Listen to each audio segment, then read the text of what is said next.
ആദ്യമായി മഹാത്മാഗാന്ധി. ഗാന്ധിജിയുടെ പൂർണ്ണനാമം മോഹൻദാസ് കരംചന്ദ് ഗാന്ധി എന്നാണ്. കരംചന്ദ് ഗാന്ധിയുടെയും പുത്ലിഭായിയുടെയും 4 മക്കളിൽ ഏറ്റവും ഇളയവനായി 1869 നവംബർ 1869 ഒക്ടോബർ 2 ഗുജറാത്തിലെ പോർബന്ദറിൽ ജനിച്ചു. പോർബന്ദറിന്റെ പഴയ പേരാണ് സുധാമാപുരി. കുട്ടിക്കാലത്ത് മനു മോനിയ എന്ന ഓമന പേരിലാണ് ഗാന്ധിജി അറിയപ്പെട്ടിരുന്നത്. കുട്ടിക്കാലത്ത് ഏത് പേരിലാണ് അറിയപ്പെട്ടിരുന്നത്? മനു മോനിയ അല്ലെങ്കിൽ ഈ പേരിലാണ് അറിയപ്പെട്ടിരുന്നത്. തന്റെ ഹൈസ്കൂൾ പഠനകാലത്ത് വിദ്യാഭ്യാസ ഇൻസ്പെക്ടറായിരുന്ന ഗെയിൽ നടത്തിയ അക്ഷര പരിശോധനയിൽ ഗാന്ധിജി തെറ്റിച്ച വാക്കായിരുന്നു കെറ്റിൽ. കെറ്റിലാണ് ഗാന്ധിജി ഹൈസ്കൂൾ പഠനകാലത്ത് തെറ്റിച്ച ഒരു വേർഡ് എന്ന് പറയുന്നത് ഏതാണ്? കെറ്റിലാണ്. അപ്പോൾ ഗാന്ധിജിയുടെ പൂർണ്ണനാമം എന്താണ്? മോഹൻദാസ് കരംചന്ദ് ഗാന്ധി എന്നാണ്.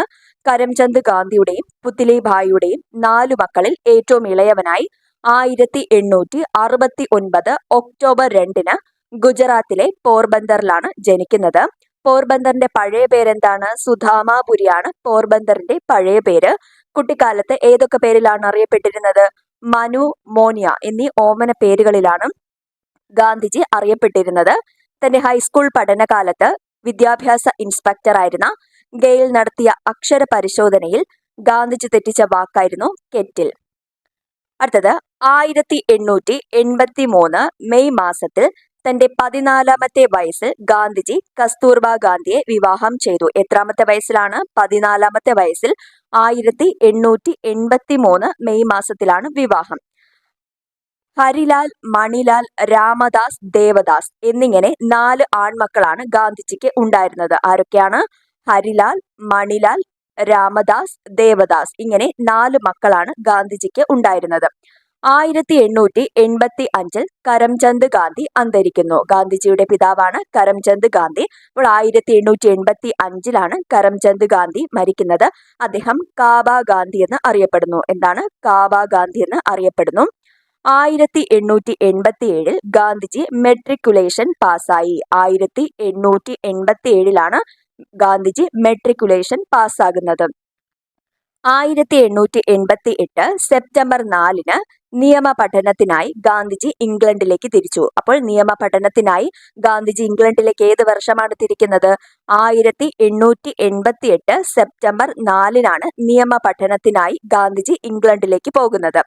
1891 ജൂണിൽ ഗാന്ധിജി ബാരിസ്റ്റർ പദവിയും നേടി നാട്ടിലേക്ക് മടങ്ങി. 1891 ജൂണിൽ ഗാന്ധിജി ഏത് പദവിയാണ്? ബാരിസ്റ്റർ പദവിയും നേടി നാട്ടിലേക്ക് മടങ്ങി. അപ്പോൾ 1883 മെയ് മാസത്തിലാണ് ഗാന്ധിജിയുടെ 14ാമത്തെ വയസ്സിൽ കസ്തൂർബ ഗാന്ധിയെ വിവാഹം കഴിക്കുന്നത്. 4 മക്കളാണുള്ളത്. ഹരിലാൽ, മണിലാൽ, രാമദാസ്, ദേവദാസ് ഇങ്ങനെ 4 ആൺമക്കളാണ് ഗാന്ധിജിക്ക് ഉണ്ടായിരുന്നത്. 1885 കരംചന്ദ് ഗാന്ധി അന്തരിച്ചു. 1887 ഗാന്ധിജി മെട്രിക്കുലേഷൻ പാസ്സായി. 88 സെപ്റ്റംബർ 4 നിയമ പഠനത്തിനായി ഗാന്ധിജി എവിടേക്കാണ് പോയത്? ഇംഗ്ലണ്ടിലേക്ക് പോയി. 1891 ജൂണിൽ ഗാന്ധിജി ബാരിസ്റ്റർ പദവിയും നേടി നാട്ടിലേക്ക് മടങ്ങി. 1891-93 കാലഘട്ടത്തിൽ മുംബൈ, രാജ്കോട്ട് കോടതികളിൽ വക്കീലായി പരിശീലനം നടത്തി. അപ്പോൾ മുംബൈ, രാജ്കോട്ട് എന്നീ കോടതികളിൽ വക്കീലായി പരിശീലനം നടത്തിയത് ഏത് കാലഘട്ടത്തിലാണ്? 1891-93 കാലഘട്ടത്തിലാണ് മുംബൈ, രാജ്കോട്ട് കോടതികളിൽ വക്കീലായി പരിശീലനം നടത്തുന്നത്. 1893 ദാദാ അബ്ദുള്ള ആൻഡ് കമ്പനി എന്ന സ്ഥാപനത്തിന്റെ കേസ് വാദിക്കാനാണ് ഗാന്ധിജി ആദ്യമായി ദക്ഷിണാഫ്രിക്കയിലേക്ക് പോയത്. അപ്പോൾ ഗാന്ധിജി ആദ്യമായി ദക്ഷിണാഫ്രിക്കയിൽ പോയത് ഏത് വർഷമാണ്? 1893 അതെന്ത് ആവശ്യത്തിനായിട്ടാണ്? ദാദാ അബ്ദുള്ള ആൻഡ് കമ്പനി എന്ന സ്ഥാപനത്തിന്റെ കേസ് വാദിക്കാനാണ് ഗാന്ധിജി ആദ്യമായി 1893 ദക്ഷിണാഫ്രിക്കയിലേക്ക് പോകുന്നത്. ദക്ഷിണാഫ്രിക്കയിൽ വച്ച് ഗാന്ധിജി തീവണ്ടിയിൽ നിന്നും പുറത്താക്കപ്പെട്ട സ്റ്റേഷനാണ് പീറ്റർ മാരിറ്റ്സ്ബർഗ്. പീറ്റർ മാരിറ്റ്സ്ബർഗ് എന്ന സ്റ്റേഷനിൽ നിന്നാണ് ഗാന്ധിജിയെ തീവണ്ടിയിൽ നിന്നും ഇറക്കിവിടുന്നത്. ഇവിടെ ദക്ഷിണാഫ്രിക്കയിൽ വെച്ച്. ഗാന്ധിജി തന്റെ രാഷ്ട്രീയ പരീക്ഷണശാല എന്ന് വിളിച്ചത് ദക്ഷിണാഫ്രിക്കയാണ്. അപ്പോൾ ഗാന്ധിജി തന്റെ രാഷ്ട്രീയ പരീക്ഷണശാല എന്ന് വിളിച്ചത് ഏതിനെയാണ്? ദക്ഷിണാഫ്രിക്കയാണ് വിളിച്ചത്. എന്നാൽ ഇന്ത്യയിലെ രാഷ്ട്രീയ പരീക്ഷണശാല എന്ന് വിളിച്ചത് കേരളത്തെയാണ്. അപ്പൊ ഇത് രണ്ടും മാറിപ്പോകരുത്. വെറും രാഷ്ട്രീയ പരീക്ഷണശാല ഏതാണെന്ന് ചോദിച്ചാൽ ദക്ഷിണാഫ്രിക്കയാണ് അങ്ങനെ വിശേഷിപ്പിച്ചത്. എന്നാൽ ഇന്ത്യയിലെ രാഷ്ട്രീയ പരീക്ഷണശാല ഏതാണെന്ന് ചോദിച്ചാൽ കേരളമാണ്. അപ്പോൾ 1891, 93 കാലഘട്ടത്തിൽ മുംബൈ, രാജ്കോട്ട് കോടതികളിൽ വക്കീലായി പരിശീലനം നടത്തി. 1893 ദാദാ അബ്ദുള്ള ആൻഡ് കമ്പനി എന്ന സ്ഥാപനത്തിന്റെ കേസ് വാദിക്കാനായിട്ടാണ് ഗാന്ധിജി ആദ്യമായി ദക്ഷിണാഫ്രിക്കയിലേക്ക് പോകുന്നത്. ദക്ഷിണാഫ്രിക്കയിൽ വെച്ച് ഗാന്ധിജി തീവണ്ടിയിൽ നിന്നും പുറത്താക്കപ്പെട്ട സ്റ്റേഷനാണ് പീറ്റർ മാരിറ്റ്സ്ബർഗ് ആണ്. ഗാന്ധിജി തന്റെ രാഷ്ട്രീയ പരീക്ഷണശാല എന്ന് വിളിച്ചത് ദക്ഷിണാഫ്രിക്കയാണ്. എന്നാൽ ഇന്ത്യയിലെ രാഷ്ട്രീയ പരീക്ഷണശാല എന്ന് വിശേഷിപ്പിച്ചത് കേരളത്തെയാണ്. വർണ്ണവിവേചനത്തിനെതിരെ പോരാടാൻ നേറ്റാൾ ഇന്ത്യൻ കോൺഗ്രസ് എന്ന സംഘടനയ്ക്ക് 1894 ഗാന്ധിജി ദക്ഷിണാഫ്രിക്കയിൽ രൂപം നൽകി. അപ്പോൾ നേറ്റാൾ ഇന്ത്യൻ കോൺഗ്രസ് എന്തിനു വേണ്ടിയുള്ളതായിരുന്നു? വർണ്ണവിവേചനത്തിനെതിരെ പോരാടാനായിട്ടാണ് നേറ്റാൾ ഇന്ത്യൻ കോൺഗ്രസ് എന്ന സംഘടന 1894 ഗാന്ധിജി ആരംഭിക്കുന്നത്. അതെവിടെയാണ് രൂപം കൊടുക്കുന്നത്? ദക്ഷിണാഫ്രിക്കയിലാണ് രൂപം കൊടുക്കുന്നത്.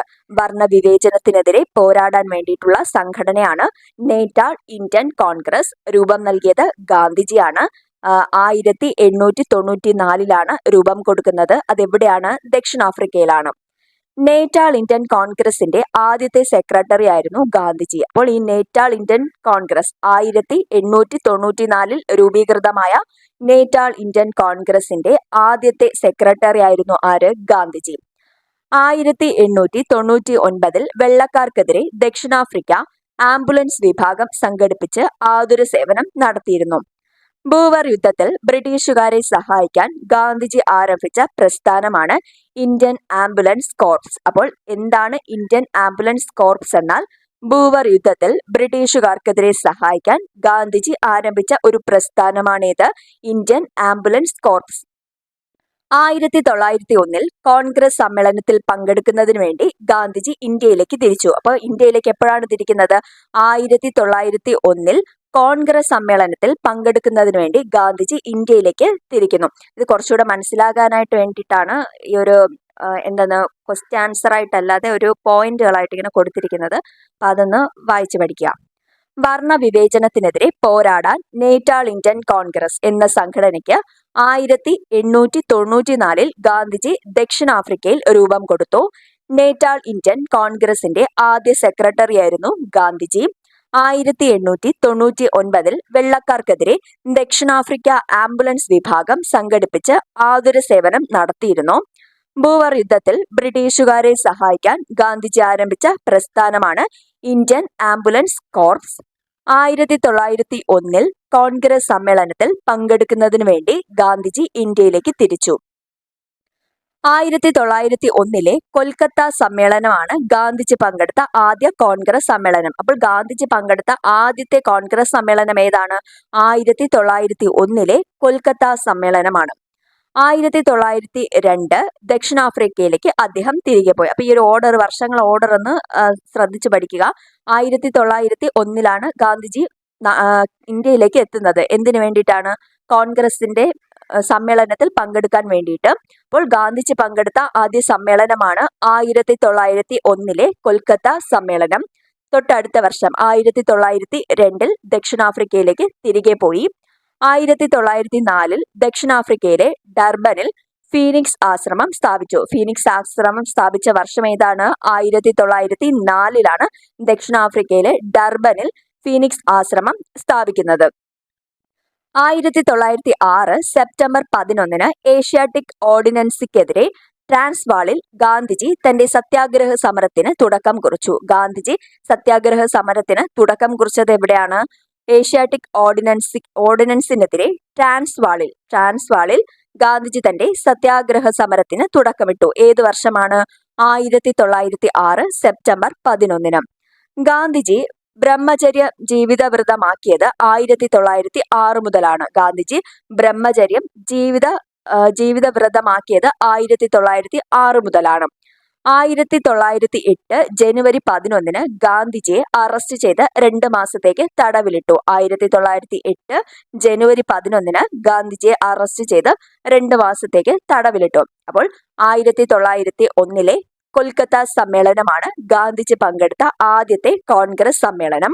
1902 ദക്ഷിണാഫ്രിക്കയിലേക്ക് അദ്ദേഹം തിരികെ പോയി. 1904 ദക്ഷിണാഫ്രിക്കയിലെ ഡർബനിൽ ഫിനിക്സ് ആശ്രമം സ്ഥാപിച്ചു. 1906 സെപ്റ്റംബർ 11 ഏഷ്യാറ്റിക് ഓർഡിനൻസിനെതിരെ ട്രാൻസ്വാളിൽ ഗാന്ധിജി തന്റെ സത്യാഗ്രഹ സമരത്തിന് തുടക്കം കുറിച്ചു. ഗാന്ധിജി ബ്രഹ്മചര്യം ജീവിതവ്രതമാക്കിയത് 1906 മുതലാണ്. 1908 ജനുവരി 11 ഗാന്ധിജിയെ അറസ്റ്റ് ചെയ്ത് 2 മാസത്തേക്ക് തടവിലിട്ടു. ആദ്യമായി മഹാത്മാഗാന്ധി. ഗാന്ധിജിയുടെ പൂർണ്ണനാമം മോഹൻദാസ് കരംചന്ദ് ഗാന്ധി എന്നാണ്. കരംചന്ദ് ഗാന്ധിയുടെയും പുത്ലിഭായിയുടെയും 4 മക്കളിൽ ഏറ്റവും ഇളയവനായി 1869 ഒക്ടോബർ 2 ഗുജറാത്തിലെ പോർബന്ദറിൽ ജനിച്ചു. പോർബന്ദറിന്റെ പഴയ പേരാണ് സുധാമാപുരി. കുട്ടിക്കാലത്ത് മനു മോനിയ എന്ന ഓമന പേരിലാണ് ഗാന്ധിജി അറിയപ്പെട്ടിരുന്നത്. കുട്ടിക്കാലത്ത് ഏത് പേരിലാണ് അറിയപ്പെട്ടിരുന്നത്? മനു മോനിയ അല്ലെങ്കിൽ ഈ പേരിലാണ് അറിയപ്പെട്ടിരുന്നത്. തന്റെ ഹൈസ്കൂൾ പഠനകാലത്ത് വിദ്യാഭ്യാസ ഇൻസ്പെക്ടറായിരുന്ന ഗെയിൽ നടത്തിയ അക്ഷര പരിശോധനയിൽ ഗാന്ധിജി തെറ്റിച്ച വാക്കായിരുന്നു കെറ്റിൽ. കെറ്റിലാണ് ഗാന്ധിജി ഹൈസ്കൂൾ പഠനകാലത്ത് തെറ്റിച്ച ഒരു വേർഡ് എന്ന് പറയുന്നത് ഏതാണ്? കെറ്റിലാണ്. അപ്പോൾ ഗാന്ധിജിയുടെ പൂർണ്ണനാമം എന്താണ്? മോഹൻദാസ് കരംചന്ദ് ഗാന്ധി എന്നാണ്. കരംചന്ദ് ഗാന്ധിയുടെയും പുത്ലിഭായിയുടെയും 4 മക്കളിൽ ഏറ്റവും ഇളയവനായി 1869 ഒക്ടോബർ 2 ഗുജറാത്തിലെ പോർബന്ദറിലാണ് ജനിക്കുന്നത്. പോർബന്ദറിന്റെ പഴയ പേരെന്താണ്? സുധാമാപുരിയാണ് പോർബന്ദറിന്റെ പഴയ പേര്. കുട്ടിക്കാലത്ത് ഏതൊക്കെ പേരിലാണ് അറിയപ്പെട്ടിരുന്നത്? മനു, മോനിയ എന്നീ ഓമന പേരുകളിലാണ് ഗാന്ധിജി അറിയപ്പെട്ടിരുന്നത്. തന്റെ ഹൈസ്കൂൾ പഠനകാലത്ത് വിദ്യാഭ്യാസ ഇൻസ്പെക്ടറായിരുന്ന ഗെയിൽ നടത്തിയ അക്ഷര പരിശോധനയിൽ ഗാന്ധിജി തെറ്റിച്ച വാക്കായിരുന്നു കെറ്റിൽ. അടുത്തത് 1883 മെയ് മാസത്തിൽ തന്റെ 14ാമത്തെ വയസ്സിൽ ഗാന്ധിജി കസ്തൂർബ ഗാന്ധിയെ വിവാഹം ചെയ്തു. എത്രാമത്തെ വയസ്സിലാണ്? 14ാമത്തെ വയസ്സിൽ 1883 മെയ് മാസത്തിലാണ് വിവാഹം. ഹരിലാൽ, മണിലാൽ, രാമദാസ്, ദേവദാസ് എന്നിങ്ങനെ 4 ആൺമക്കളാണ് ഗാന്ധിജിക്ക് ഉണ്ടായിരുന്നത്. ആരൊക്കെയാണ്? ഹരിലാൽ, മണിലാൽ, രാമദാസ്, ദേവദാസ് ഇങ്ങനെ 4 മക്കളാണ് ഗാന്ധിജിക്ക് ഉണ്ടായിരുന്നത്. 1885 കരംചന്ദ് ഗാന്ധി അന്തരിക്കുന്നു. ഗാന്ധിജിയുടെ പിതാവാണ് കരംചന്ദ് ഗാന്ധി. അപ്പോൾ 1885 കരംചന്ദ് ഗാന്ധി മരിക്കുന്നത്. അദ്ദേഹം കാബ ഗാന്ധി എന്ന് അറിയപ്പെടുന്നു. എന്താണ്? കാബ ഗാന്ധി എന്ന് അറിയപ്പെടുന്നു. 1887 ഗാന്ധിജി മെട്രിക്കുലേഷൻ പാസ്സായി. 1887 ഗാന്ധിജി മെട്രിക്കുലേഷൻ പാസ്സാകുന്നത്.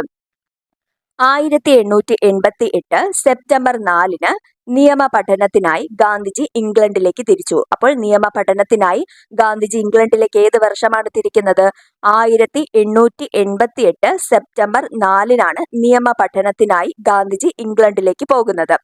1891 ജൂണിൽ ഗാന്ധിജി ബാരിസ്റ്റർ പദവിയും നേടി നാട്ടിലേക്ക് മടങ്ങി. 1891 ജൂണിൽ ഗാന്ധിജി ഏത് പദവിയാണ്? ബാരിസ്റ്റർ പദവിയും നേടി നാട്ടിലേക്ക് മടങ്ങി. അപ്പോൾ 1883 മെയ് മാസത്തിലാണ് ഗാന്ധിജിയുടെ 14ാമത്തെ വയസ്സിൽ കസ്തൂർബ ഗാന്ധിയെ വിവാഹം കഴിക്കുന്നത്. 4 മക്കളാണുള്ളത്. ഹരിലാൽ, മണിലാൽ, രാമദാസ്, ദേവദാസ് ഇങ്ങനെ 4 ആൺമക്കളാണ് ഗാന്ധിജിക്ക് ഉണ്ടായിരുന്നത്. ദക്ഷിണാഫ്രിക്കയിലെ ജോഹന്നാസ്ബർഗിലായിരുന്നു ഗാന്ധിജിയുടെ ആദ്യത്തെ ജയിൽവാസം. അപ്പോൾ ഗാന്ധിജിയുടെ ആദ്യത്തെ ജയിൽവാസം എവിടെയായിരുന്നു? ദക്ഷിണാഫ്രിക്കയിലെ ജോഹന്നാസ്ബർഗിലായിരുന്നു. 1908 ഗാന്ധിജി ഹിന്ദ് സ്വരാജ് എന്ന തന്റെ ആദ്യ പുസ്തകം ദക്ഷിണാഫ്രിക്കയിൽ വെച്ച് പ്രസിദ്ധീകരിക്കുന്നു. ഗാന്ധിജിയുടെ ആദ്യത്തെ പുസ്തകമാണ് ഏത്? ഹിന്ദ് സ്വരാജ്. 1908 ഹിന്ദ് സ്വരാജ് പ്രസിദ്ധീകരിക്കുന്നത്. അതെവിടെ വെച്ചിട്ടാണ്? ദക്ഷിണാഫ്രിക്കയിൽ വെച്ചിട്ടാണ് പ്രസിദ്ധീകരിക്കുന്നത്. അപ്പോൾ ഗാന്ധിജിയുടെ ആദ്യ പുസ്തകമാണ് ഹിന്ദ് സ്വരാജ്. അത് പ്രസിദ്ധീകരിച്ചത് ദക്ഷിണാഫ്രിക്കയിൽ വെച്ച് 1908. സ്വയം പര്യാപ്തത, ഗ്രാമീണ സമ്പദ് വ്യവസ്ഥയെക്കുറിച്ചുള്ള ഗാന്ധിജിയുടെ കാഴ്ചപ്പാടുകളാണ് ഈ പുസ്തകത്തിൽ അവതരിപ്പിക്കുന്നത്. ഹിന്ദ് സ്വരാജ് പുസ്തകത്തിന്റെ പ്രമേയം എന്താണ്? സ്വയം പര്യാപ്തത, ഗ്രാമീണ സമ്പദ് വ്യവസ്ഥയെക്കുറിച്ചുള്ള ഗാന്ധിജിയുടെ കാഴ്ചപ്പാടുകളാണ് ഹിന്ദ് സ്വരാജിൽ അവതരിപ്പിച്ചിരിക്കുന്നത്. ട്രാൻസ്വാൾ സത്യാഗ്രഹത്തിൽ പങ്കെടുത്ത് ജയിൽവാസം അനുഭവിച്ചവരുടെ കുടുംബത്തെ സംരക്ഷിക്കാനായി 1910 ദക്ഷിണാഫ്രിക്കയിലെ ജോഹന്നാസ്ബർഗിൽ ഗാന്ധിജി സ്ഥാപിച്ച ആശ്രമമാണ് ടോൾസ്റ്റോയ് ഫാം. ടോൾസ്റ്റോയ് ഫാം ആർക്ക് വേണ്ടിയിട്ടാണ്? ട്രാൻസ്വാൾ സത്യാഗ്രഹത്തിൽ പങ്കെടുത്ത് ജയിൽവാസം അനുഭവിച്ചവരുടെ കുടുംബത്തെ സംരക്ഷിക്കുന്നതിനു വേണ്ടി 1910 ദക്ഷിണാഫ്രിക്കയിലെ ജോഹന്നസ്ബർഗിൽ ഗാന്ധിജി സ്ഥാപിച്ച ആശ്രമമാണ് ടോൾസ്റ്റോയ് ഫാം. അപ്പോൾ ദക്ഷിണാഫ്രിക്കയിലെ ജോഹന്നസ്ബർഗിലായിരുന്നു ഗാന്ധിജിയുടെ ആദ്യത്തെ ജയിൽവാസം. 1908 ഗാന്ധിജി ഹിന്ദ് സ്വരാജ് എന്ന തന്റെ ആദ്യ പുസ്തകം ദക്ഷിണാഫ്രിക്കയിൽ വച്ച് പ്രസിദ്ധീകരിച്ചു. സ്വയം പര്യാപ്തത, ഗ്രാമീണ സമ്പദ് വ്യവസ്ഥയെക്കുറിച്ചുള്ള ഗാന്ധിജിയുടെ കാഴ്ചപ്പാടുകൾ ഈ പുസ്തകത്തിൽ അവതരിപ്പിച്ചിട്ടുണ്ട്.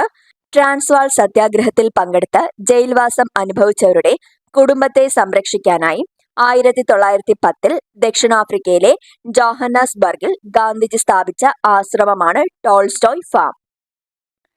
ഹെർമൻ കല്ലൻബാക്ക് എന്ന ടോൾസ്റ്റോയ് ഫാം തുടങ്ങാനുള്ള ഭൂമി ഗാന്ധിജിക്ക് നൽകിയത്. അപ്പോൾ ടോൾസ്റ്റോയ് ഫാം തുടങ്ങാനുള്ള ഭൂമി ഗാന്ധിജിക്ക് നൽകിയത് ഹെർമൻ കല്ലൻബാക്കാണ് ഗാന്ധിജിക്ക് ടോൾസ്റ്റോയ് ഫാം തുടങ്ങുന്നതിനുള്ള ഭൂമി നൽകിയത്. 1915 ജനുവരി 9 ഗാന്ധിജി ദക്ഷിണാഫ്രിക്കയിൽ നിന്നും ഇന്ത്യയിൽ എത്തിച്ചേർന്നു. ഇതിന്റെ സ്മരണാർത്ഥം ജനുവരി 9 പ്രവാസി ഭാരതീയ ദിവസമായിട്ട് ആചരിക്കുന്നു. 2003 മുതലാണ് ഇത് ആചരിച്ചു തുടങ്ങുന്നത്. അപ്പോൾ 1915 ജനുവരി 9 ഗാന്ധിജി ദക്ഷിണാഫ്രിക്കയിൽ നിന്നും ഇന്ത്യയിലേക്ക് എത്തിച്ചേരുന്നു. ഇതിന്റെ സ്മരണാർത്ഥമാണ് ജനുവരി 9 പ്രവാസി ഭാരതീയ ദിവസമായിട്ട് ആചരിക്കുന്നത്. 2003 മുതലാണ് ആചരിച്ചു തുടങ്ങിയത്.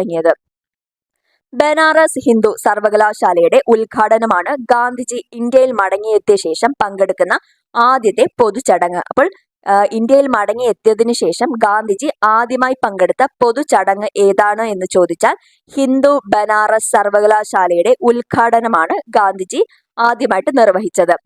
ബൂവർ യുദ്ധത്തിൽ ആംബുലൻസ് യൂണിറ്റ് സംഘടിപ്പിച്ചത് കണക്കിലെടുത്ത് 1915 ഗാന്ധിജിക്ക് ബ്രിട്ടീഷുകാർ കൈസറി ഹിന്ദ് ബഹുമതി നൽകി. അപ്പോൾ എന്ത് പ്രമാണിച്ചിട്ടാണ് കൈസറി ഹിന്ദ് കൊടുക്കുന്നത്? ബൂവർ യുദ്ധത്തിൽ ആംബുലൻസ് യൂണിറ്റ് സംഘടിപ്പിച്ചത് കണക്കാക്കി 1915 ഗാന്ധിജിക്ക് ബ്രിട്ടീഷുകാർ കൈസറി ഹിന്ദ് ബഹുമതി നൽകുന്നത്.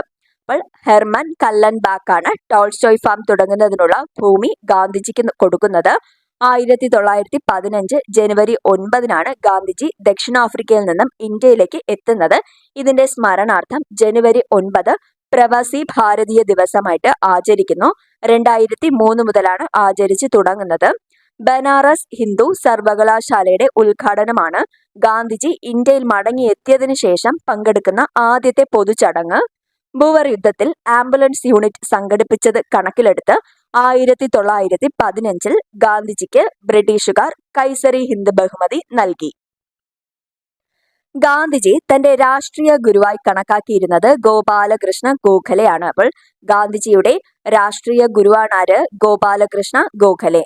1915 അഹമ്മദാബാദിലെ കൊച്ചുറാബ് എന്ന സ്ഥലത്ത് ഗാന്ധിജി സത്യാഗ്രഹ ആശ്രമം സ്ഥാപിച്ചു.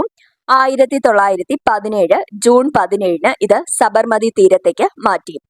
ഗാന്ധി ആശ്രമം, ഹരിജൻ ആശ്രമം, സത്യാഗ്രഹാശ്രമം എന്നീ പേരുകളിൽ അറിയപ്പെടുന്നതും സബർമതി ആശ്രമമാണ്. സബർമതി ആശ്രമം ഏതൊക്കെ പേരിലാണ് അറിയപ്പെടുന്നത്? ഗാന്ധി ആശ്രമം, ഹരിജൻ ആശ്രമം, സത്യാഗ്രഹാശ്രമം എന്നീ പേരുകളിൽ അറിയപ്പെടുന്നതാണ് സബർമതി ആശ്രമം. സബർമതിയിലെ സന്യാസി എന്നറിയപ്പെടുന്നത് ആരാണ്? ഗാന്ധിജിയാണ് സബർമതിയിലെ സന്യാസി എന്ന് അറിയപ്പെടുന്നത്. 1916 ലക്നൗ കോൺഗ്രസ് സമ്മേളനത്തിൽ ഗാന്ധിജിയും ജവഹർലാൽ നെഹ്റുവും ആദ്യമായി കണ്ടുമുട്ടി. അപ്പൊ ഗാന്ധിജിയും ജവഹർലാൽ നെഹ്റുവും ആദ്യമായി കണ്ടുമുട്ടിയത് ഏത് സമ്മേളനത്തിലാണ്? 1916 ലക്നൗ കോൺഗ്രസ് സമ്മേളനത്തിലാണ് ഗാന്ധിജിയും ജവഹർലാൽ നെഹ്റുവും ആദ്യമായി കണ്ടുമുട്ടുന്നത്. അപ്പോൾ ഗാന്ധിജി തന്റെ രാഷ്ട്രീയ ഗുരുവായി കണക്കാക്കുന്നത് ആരെയാണ്? ഗോപാലകൃഷ്ണ ഗോഖലെയാണ്. 1915 അഹമ്മദാബാദിലെ കൊച്ചുറാബ് എന്ന സ്ഥലത്ത് ഗാന്ധിജി സത്യാഗ്രഹാശ്രമം സ്ഥാപിച്ചു. 1917 ജൂൺ 17 ഇത് സബർമതി തീരത്തേക്ക് മാറ്റി. ഗാന്ധി ആശ്രമം, ഹരിജൻ ആശ്രമം, സത്യാഗ്രഹാശ്രമം എന്നീ പേരുകളിൽ അറിയപ്പെടുന്നത് സബർമതി ആശ്രമമാണ്. സബർമതിയിലെ സന്യാസി എന്നറിയപ്പെടുന്നത് ഗാന്ധിജിയാണ്. 1916 ലക്നൗ കോൺഗ്രസ് സമ്മേളനത്തിൽ ഗാന്ധിജിയും ജവഹർലാൽ നെഹ്റുവും ആദ്യമായി കണ്ടുമുട്ടി. 1917 ഏപ്രിൽ 15 ബീഹാറിലെ ചമ്പാരനിലെ നീലം കർഷകർക്ക് വേണ്ടി ഇന്ത്യയിലെ ആദ്യ സത്യാഗ്രഹം ഗാന്ധിജി നടത്തി. ഇന്ത്യയിലെ ഗാന്ധിജിയുടെ ആദ്യ സത്യാഗ്രഹം ഏതാണ്? ബീഹാറിലെ ചമ്പാരൻ സത്യാഗ്രഹമാണ്. അത് നടന്നത് 1917 ഏപ്രിൽ 15 ആർക്ക് വേണ്ടിയിട്ടാണ്? നീലം കർഷകർക്ക് വേണ്ടി ഗാന്ധിജി ഇന്ത്യയിൽ നടത്തിയ ആദ്യ സത്യാഗ്രഹമാണ് ബീഹാറിലെ ചമ്പാരൻ സത്യാഗ്രഹം. 1919 മുതൽ 47 വരെയുള്ള കാലഘട്ടത്തിൽ ഇന്ത്യൻ സ്വാതന്ത്ര്യ സമരത്തിൽ നേതൃത്വം നൽകിയത് ഗാന്ധിജിയായിരുന്നു. അപ്പൊ ഗാന്ധിജി ഇന്ത്യൻ സ്വാതന്ത്ര്യ സമരത്തിന് നേതൃത്വം നൽകിയ കാലഘട്ടമാണ് 1919 മുതൽ 47 വരെ. 1918 അഹമ്മദാബാദിൽ മിൽ തൊഴിലാളികൾക്ക് വേണ്ടി ആദ്യ നിരാഹാര സമരം നടത്തി. അപ്പൊ ഇത് തമ്മിൽ മാറിപ്പോകരുത്. ഗാന്ധിജിയുടെ ഇന്ത്യയിലെ ആദ്യത്തെ സത്യാഗ്രഹം ഏതാണ്? 1917 ഏപ്രിൽ 15 നടന്ന ചമ്പാരൻ സത്യാഗ്രഹമാണ്. എന്നാൽ ഗാന്ധിജിയുടെ ഇന്ത്യയിലെ ആദ്യത്തെ നിരാഹാര സമരം ഏതാണ്? 1918 നടന്ന അഹമ്മദാബാദ് മിൽ തൊഴിലാളികൾക്ക് വേണ്ടിയുള്ള സമരമാണ് ആദ്യത്തെ നിരാഹാര സമരം എന്ന് പറയുന്നത്. ഗാന്ധിജി ഇന്ത്യയിൽ നടത്തിയ കർഷക സമരമാണ് 1918 ഖേഡ സമരം. ഗുജറാത്തിലെ ഖേഡയിലാണ്. സർദാർ വല്ലഭായ് പട്ടേലും ഈ സമരത്തിൽ ഗാന്ധിജിക്കൊപ്പം ഉണ്ടായിരുന്നു. 1919 ജാലിയൻ വാലാബാഗ് സംഭവത്തിൽ പ്രതിഷേധിച്ച് കൈസരി ഹിന്ദ് ബഹുമതി ഉപേക്ഷിച്ചു. ഏതിന്? 1919 നടന്ന ജാലിയൻ വാലാബാഗ് സംഭവത്തിൽ പ്രതിഷേധിച്ചിട്ടാണ് ഗാന്ധിജി കൈസരി ഹിന്ദ് എന്ന ബഹുമതി ഉപേക്ഷിക്കുന്നത്. അപ്പോൾ ഗാന്ധിജിയുടെ ഇന്ത്യയിലെ ആദ്യത്തെ സത്യാഗ്രഹമാണ് ഏത്? 1917 ഏപ്രിൽ 15 ബീഹാറിലെ ചമ്പാരനിലെ നീലം കർഷകർക്ക് വേണ്ടി നടത്തിയത്. അടുത്ത് 1919 മുതൽ 47 വരെയുള്ള കാലഘട്ടത്തിൽ ഇന്ത്യൻ സ്വാതന്ത്ര്യ സമരത്തിന് നേതൃത്വം നൽകിയ വ്യക്തിയാണ് ഗാന്ധിജി. ഗാന്ധിജിയുടെ ഇന്ത്യയിലെ ആദ്യത്തെ നിരാഹാര സമരമാണ് 1918 നടന്ന അഹമ്മദാബാദ് മിൽ തൊഴിലാളികൾക്ക് വേണ്ടിയുള്ളത്. ഗാന്ധിജി ഇന്ത്യയിൽ നടത്തിയ കർഷക സമരമാണ് 1918 ഖേഡ സമരം. ഈ ഖേഡ സമരത്തിൽ ഗാന്ധിജിക്കൊപ്പം ഉണ്ടായിരുന്ന വ്യക്തിയാണ് ആര്? സർദാർ വല്ലഭായ് പട്ടേൽ. 1919 ജാലിയൻ വാലാബാഗ് സംഭവത്തിൽ പ്രതിഷേധിച്ചിട്ടാണ് ഗാന്ധിജി കൈസരി ഹിന്ദ് എന്ന ബഹുമതി ഉപേക്ഷിക്കുന്നത്. ഗാന്ധിജിയുടെ പത്രാധിപത്യത്തിൽ 1919 യങ് ഇന്ത്യ എന്ന പ്രസിദ്ധീകരണം ആരംഭിച്ചു. ഗാന്ധിജി ഇന്ത്യയിൽ ആരംഭിച്ച ആദ്യ ജേണലാണ് യങ് ഇന്ത്യ. അപ്പോൾ ഗാന്ധിജി ഇന്ത്യയിൽ ആരംഭിച്ച ആദ്യത്തെ ജേണലാണ് യങ് ഇന്ത്യ. ഏത് വർഷമാണ്? 1919 ഗാന്ധിജിയുടെ പത്രാധിപത്യത്തിൽ 1919 യങ് ഇന്ത്യ എന്ന പ്രസിദ്ധീകരണം ആരംഭിക്കുന്നു. ഗാന്ധിജി ഇന്ത്യയിൽ ആരംഭിച്ച ആദ്യ ജേണലാണ് യങ് ഇന്ത്യ. 1920 നിസ്സഹരണ പ്രസ്ഥാനം ആരംഭിക്കുന്നു. നിസ്സഹരണ പ്രസ്ഥാനം ഏത് വർഷമാണ്? 1920 നിസ്സഹരണ പ്രസ്ഥാനം ആരംഭിക്കുന്നത്. ഗാന്ധിജി ഇന്ത്യയിൽ നടത്തിയ ആദ്യത്തെ ബഹുജന പ്രക്ഷോഭമാണ് നിസ്സഹരണ പ്രസ്ഥാനം. ഗാന്ധിജി 1920 നിസ്സഹരണ പ്രസ്ഥാനം ആരംഭിക്കുന്നത്. ഇന്ത്യയിലെ ആദ്യത്തെ ബഹുജന പ്രക്ഷോഭമാണ് നിസ്സഹരണ പ്രസ്ഥാനം. മഹാത്മാഗാന്ധിയുടെ സത്യാഗ്രഹ സമരത്തിന്റെ 2 ഉപഘടകങ്ങളായിരുന്നു നിസ്സഹരണ പ്രസ്ഥാനം അല്ലെങ്കിൽ നോൺ കോപ്പറേഷൻ മൂവ്മെന്റ്. രണ്ടാമത്തേത് നിയമലംഘന പ്രസ്ഥാനം അല്ലെങ്കിൽ സിവിൽ ഡിസൊബീഡിയൻസ് മൂവ്മെന്റ്. അപ്പോൾ ഗാന്ധിജിയുടെ സത്യാഗ്രഹ സമരത്തിന്റെ 2 ഉപഘടകങ്ങൾ ഏതൊക്കെയാണ്? നിസ്സഹരണ സമരവും നിയമലംഘന പ്രസ്ഥാനവുമാണ്. അലി സഹോദരന്മാർ സ്ഥാപിച്ച ഖിലാഫത്ത് പ്രസ്ഥാനത്തിന്റെ ആദ്യ സമ്മേളനം ഓൾ ഇന്ത്യ ഖിലാഫത്ത് കോൺഫറൻസ് 1919 നവംബറിൽ ഡൽഹിയിൽ നടന്നത് ഗാന്ധിജിയുടെ അധ്യക്ഷതയിലായിരുന്നു. അപ്പോൾ അലി സഹോദരന്മാർ സ്ഥാപിച്ചതാണ് ഖിലാഫത്ത് പ്രസ്ഥാനം. അതിന്റെ ആദ്യ സമ്മേളനം ഡൽഹിയിലാണ് നടക്കുന്നത്. ഏത് വർഷം? 1919 നവംബറിൽ. അതിന്റെ അധ്യക്ഷനായിരുന്നു ഗാന്ധിജി. ഗാന്ധിജിയുടെ പത്രാധിപത്യത്തിൽ 1919 യങ് ഇന്ത്യ എന്ന പ്രസിദ്ധീകരണം ആരംഭിച്ചു. ഗാന്ധിജി ഇന്ത്യയിൽ ആരംഭിച്ച ആദ്യ ജേണലാണ് യങ് ഇന്ത്യ. 1920 നിസ്സഹരണ പ്രസ്ഥാനം ആരംഭിച്ചു. ഗാന്ധിജി ഇന്ത്യയിൽ നടത്തിയ ആദ്യത്തെ ബഹുജന പ്രക്ഷോഭമാണേത്? നിസ്സഹരണ പ്രസ്ഥാനം. മഹാത്മാഗാന്ധിയുടെ സത്യാഗ്രഹ സമരത്തിന്റെ 2 ഉപഘടകങ്ങളാണ് നിസ്സഹരണ സമരവും നിയമലംഘന പ്രസ്ഥാനവും. അലി സഹോദരന്മാർ സ്ഥാപിച്ച ഖിലാഫത്ത് പ്രസ്ഥാനത്തിന്റെ ആദ്യ സമ്മേളനം ഓൾ ഇന്ത്യ ഖിലാഫത്ത് കോൺഫറൻസ് 1919 നവംബർ ഡൽഹിയിൽ നടന്നത് ഗാന്ധിജിയുടെ അധ്യക്ഷതയിൽ ആയിരുന്നു. 1920 ആദ്യമായി കേരളം സന്ദർശിച്ചു. ഖിലാഫത്ത് പ്രസ്ഥാനത്തിന്റെ പ്രചരണാർത്ഥം മൗലാന ഷൗക്കത്ത് അലിയോടൊപ്പമാണ് ഗാന്ധിജി ആദ്യമായി കേരളം സന്ദർശിക്കുന്നത്. അപ്പോൾ ഗാന്ധിജി ആദ്യമായി കേരളം സന്ദർശിക്കുന്ന വർഷം ഏതാണ്? 1920 എന്തുമായിട്ടാണ്? ഖിലാഫത്ത് പ്രസ്ഥാനത്തിന്റെ പ്രചരണാർത്ഥമാണ് വന്നത്. അപ്പൊ കൂടെ ഉണ്ടായിരുന്ന വ്യക്തിയാണ് മൗലാന ഷൗക്കത്ത് അലി. 1922 ഫെബ്രുവരി 5 ചൗരി ചൗര സംഭവത്തെ തുടർന്ന് ഫെബ്രുവരി 12 നിസ്സഹരണ പ്രസ്ഥാനം പിൻവലിച്ചു. അപ്പോൾ നിസ്സഹരണ പ്രസ്ഥാനം പിൻവലിക്കാനുള്ള കാരണം എന്താണ്? 1922 ഫെബ്രുവരി 5 നടന്ന ചൗരി ചൗര സംഭവം. ഈ സംഭവത്തെ തുടർന്നാണ് ഗാന്ധിജി ഫെബ്രുവരി 12 നിസ്സഹരണ പ്രസ്ഥാനം പിൻവലിക്കുന്നത്.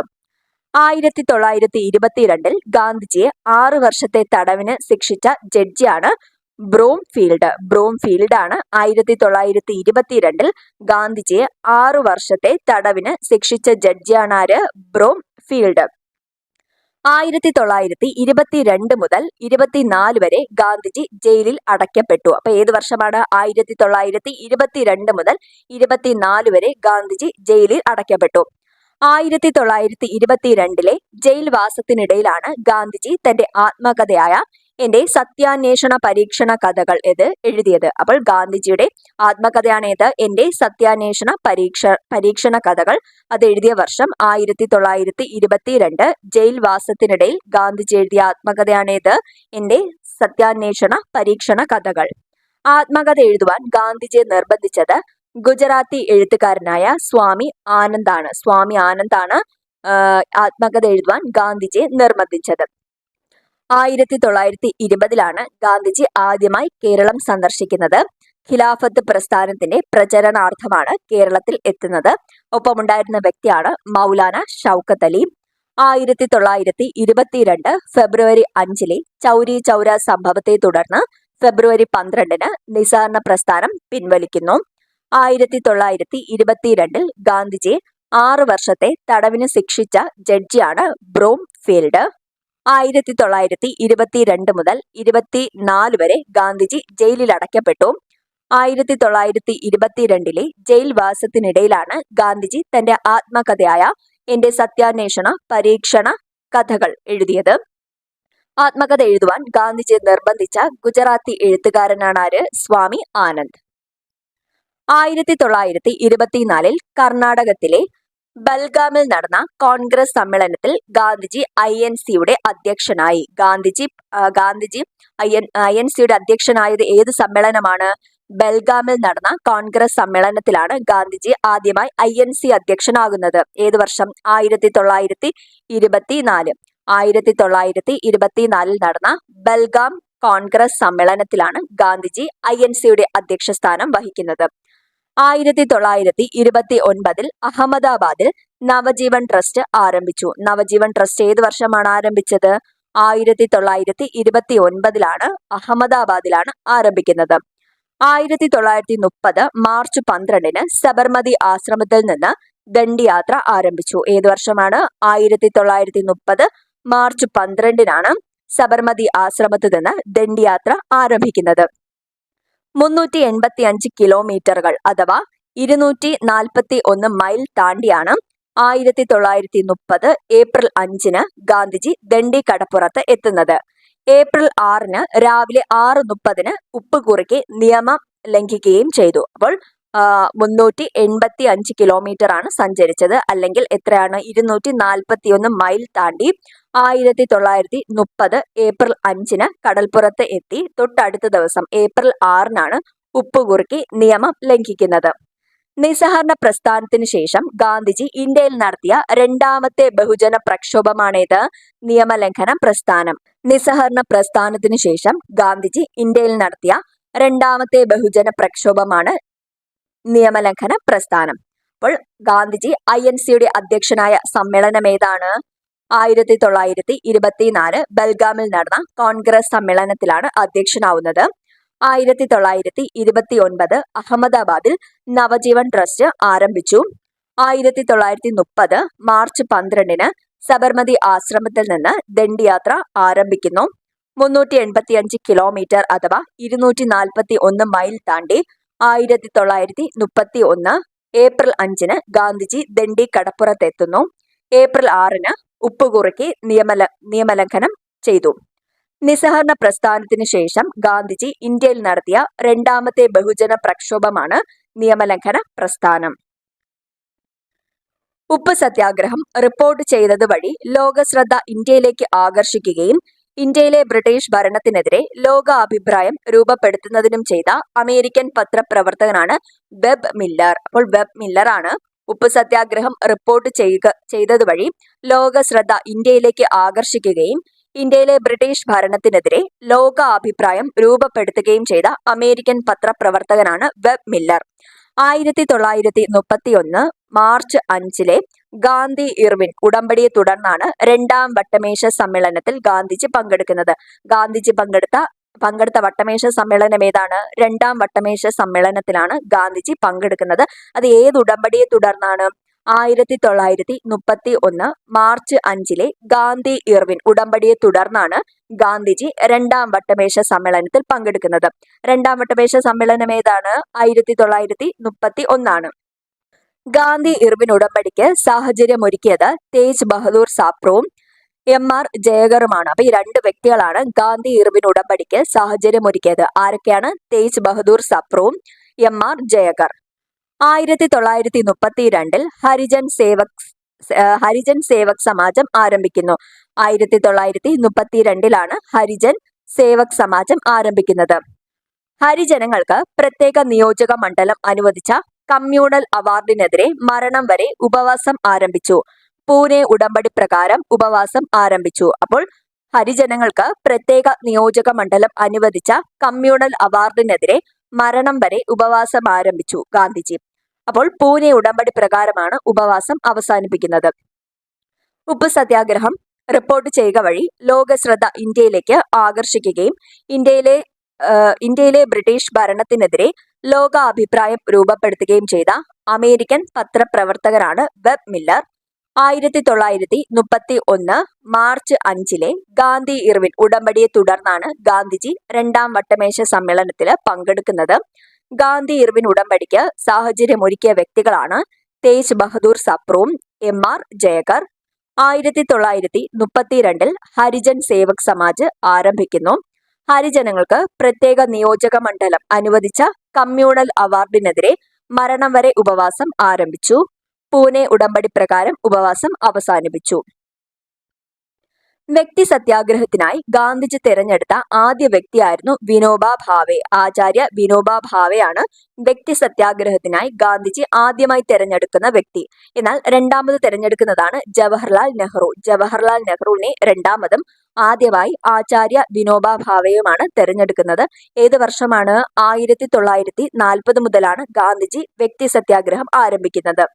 ഗാന്ധിജിയുടെ പ്രൈവറ്റ് സെക്രട്ടറി ആയിരുന്നു മഹാദേവ് ദേശായി. അപ്പോൾ ഗാന്ധിജിയുടെ പ്രൈവറ്റ് സെക്രട്ടറി ആരായിരുന്നു? മഹാദേവ് ദേശായി ആണ്. അദ്ദേഹം 1942 അന്തരിക്കുന്നു. അതിനുശേഷം ഗാന്ധിജിയുടെ പ്രൈവറ്റ് സെക്രട്ടറി ആയത് പ്യാരേലാൽ നയ്യറാണ് ഗാന്ധിജിയുടെ രണ്ടാമത്തെ പ്രൈവറ്റ് സെക്രട്ടറി ആകുന്നത്. ആദ്യത്തെ വ്യക്തി ആരാണ്? മഹാദേവ ദേശായി ആണ്. 1942 അദ്ദേഹത്തിന്റെ മരണശേഷം പ്യാരേലാൽ നയ്യറാണ് ഗാന്ധിജിയുടെ പ്രൈവറ്റ് സെക്രട്ടറി ആയത്. ഗാന്ധിജിയുടെ പേഴ്സണൽ ഫിസിഷ്യൻ ആണ് സുശീല നയ്യർ. സുശീല നയ്യർ ആരാണ്? ഗാന്ധിജിയുടെ പേഴ്സണൽ ഫിസിഷ്യൻ. 1942 ഓഗസ്റ്റ് 8 നടന്ന കോൺഗ്രസ് സമ്മേളനത്തിൽ ക്വിറ്റ് ഇന്ത്യ പ്രമേയം പാസാക്കുകയും ഓഗസ്റ്റ് 9 ക്വിറ്റ് ഇന്ത്യ ദിനമായി ആചരിക്കാൻ തീരുമാനിക്കുകയും ചെയ്തു. അപ്പോൾ ഈ കോൺഗ്രസ് സമ്മേളനം നടക്കുന്നത് മുംബൈയിലാണ് നടക്കുന്നത്. അതിന്റെ അധ്യക്ഷനായിരുന്നത് മൗലാന ആസാദ് ആണ്. അതില് പ്രമേയം അവതരിപ്പിക്കുന്നത് ജവഹർലാൽ നെഹ്റു ആണ്. 1942 ഓഗസ്റ്റ് 8 നടന്ന കോൺഗ്രസ് സമ്മേളനത്തിൽ ക്വിറ്റ് ഇന്ത്യ പ്രമേയം പാസാക്കുകയും ഓഗസ്റ്റ് 9 ക്വിറ്റ് ഇന്ത്യ ദിനമായി ആചരിക്കുകയും ചെയ്യാൻ തീരുമാനിച്ചു. മൗലാന ആസാദിന്റെ അധ്യക്ഷതയിൽ മുംബൈയിൽ നടന്ന സമ്മേളനത്തിൽ ജവഹർലാൽ നെഹ്റു ആണ് ക്വിറ്റ് ഇന്ത്യ പ്രമേയം പാസാക്കുന്നത്. ക്വിറ്റ് ഇന്ത്യ സമരത്തോടനുബന്ധിച്ച് പ്രവർത്തിക്കുക അല്ലെങ്കിൽ മരിക്കുക, ഡു ഓർ ഡൈ എന്ന പ്രശസ്തമായ മുദ്രാവാക്യം ഗാന്ധിജി മുഴക്കി. അപ്പോൾ ക്വിറ്റ് ഇന്ത്യ സമരത്തോടനുബന്ധിച്ചാണ് ഗാന്ധിജി പ്രവർത്തിക്കുക അല്ലെങ്കിൽ മരിക്കുക എന്ന പ്രശസ്തമായ മുദ്രാവാക്യം പറയുന്നത്. 1942 ജവഹർലാൽ നെഹ്റുവിനെ ഗാന്ധിജി തന്റെ രാഷ്ട്രീയ പിൻഗാമിയായി പ്രഖ്യാപിക്കുന്നത്. ഏത് വർഷമാണ്? 1942 ഗാന്ധിജി തന്റെ രാഷ്ട്രീയ പിൻഗാമിയായിട്ട് പ്രഖ്യാപിക്കുന്നത് ജവഹർലാൽ നെഹ്റുവിനെയാണ്. 1942 ഓഗസ്റ്റിൽ ഗാന്ധിജിയെ അറസ്റ്റ് ചെയ്ത് പൂനെയിലെ ആഗാഖാൻ കൊട്ടാരത്തിൽ തടവിലിട്ടു. ഏത് വർഷമാണ്? 1942 ഓഗസ്റ്റിൽ ഗാന്ധിജിയെ അറസ്റ്റ് ചെയ്ത് പൂനെയിലെ ആഗാഖാൻ കൊട്ടാരത്തിൽ തടവിലിട്ടു. 1944 മെയ് 6 ഗാന്ധിജി തടവിൽ നിന്ന് മോചിപ്പിക്കപ്പെട്ടു. ഏത് വർഷമാണ്? 1944 മെയ് 6. ഗാന്ധിജി ഇന്ത്യയിൽ 2089 ദിവസവും ദക്ഷിണാഫ്രിക്കയിൽ 249 ദിവസവും ജയിൽവാസം അനുഭവിച്ചു. അപ്പോൾ ഇന്ത്യയിൽ എത്ര ദിവസമാണ്? 2089 ദിവസവും ദക്ഷിണാഫ്രിക്കയിൽ 249 ദിവസവും ജയിൽവാസം അനുഭവിച്ചു. 1947 ഇന്ത്യ വിഭജനത്തെ ആധ്യാത്മിക ദുരന്തമെന്ന് വിശേഷിപ്പിച്ചത് മഹാത്മാ ഗാന്ധിയാണ്. അപ്പോൾ ഇന്ത്യ വിഭജനത്തെ ഗാന്ധിജി വിശേഷിപ്പിച്ചത് എങ്ങനെയാണ്? ആധ്യാത്മിക ദുരന്തമെന്ന്.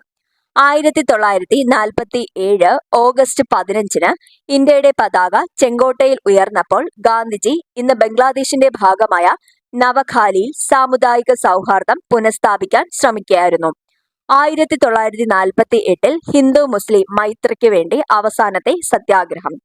1948 ജനുവരി 30 വെള്ളിയാഴ്ച വൈകിട്ട് 5:17 ഡൽഹിയിലെ ബിർള ഹൗസിലേക്ക് പ്രാർത്ഥനയ്ക്കായി പോകും വഴി നാഥുറാം വിനായക ഗോഡ്സെയുടെ വെടിയേറ്റ് മരിച്ചു. ഹേ റാം, ഇതായിരുന്നു ഗാന്ധിജിയുടെ അവസാന വാക്കുകൾ. അപ്പോൾ അവസാന വാക്ക് എന്താണ്? ഹേ റാം. 1947 ഇന്ത്യ വിഭജനത്തെ എന്താണ് വിശേഷിപ്പിച്ചത്? ആധ്യാത്മിക ദുരന്തം എന്നാണ്.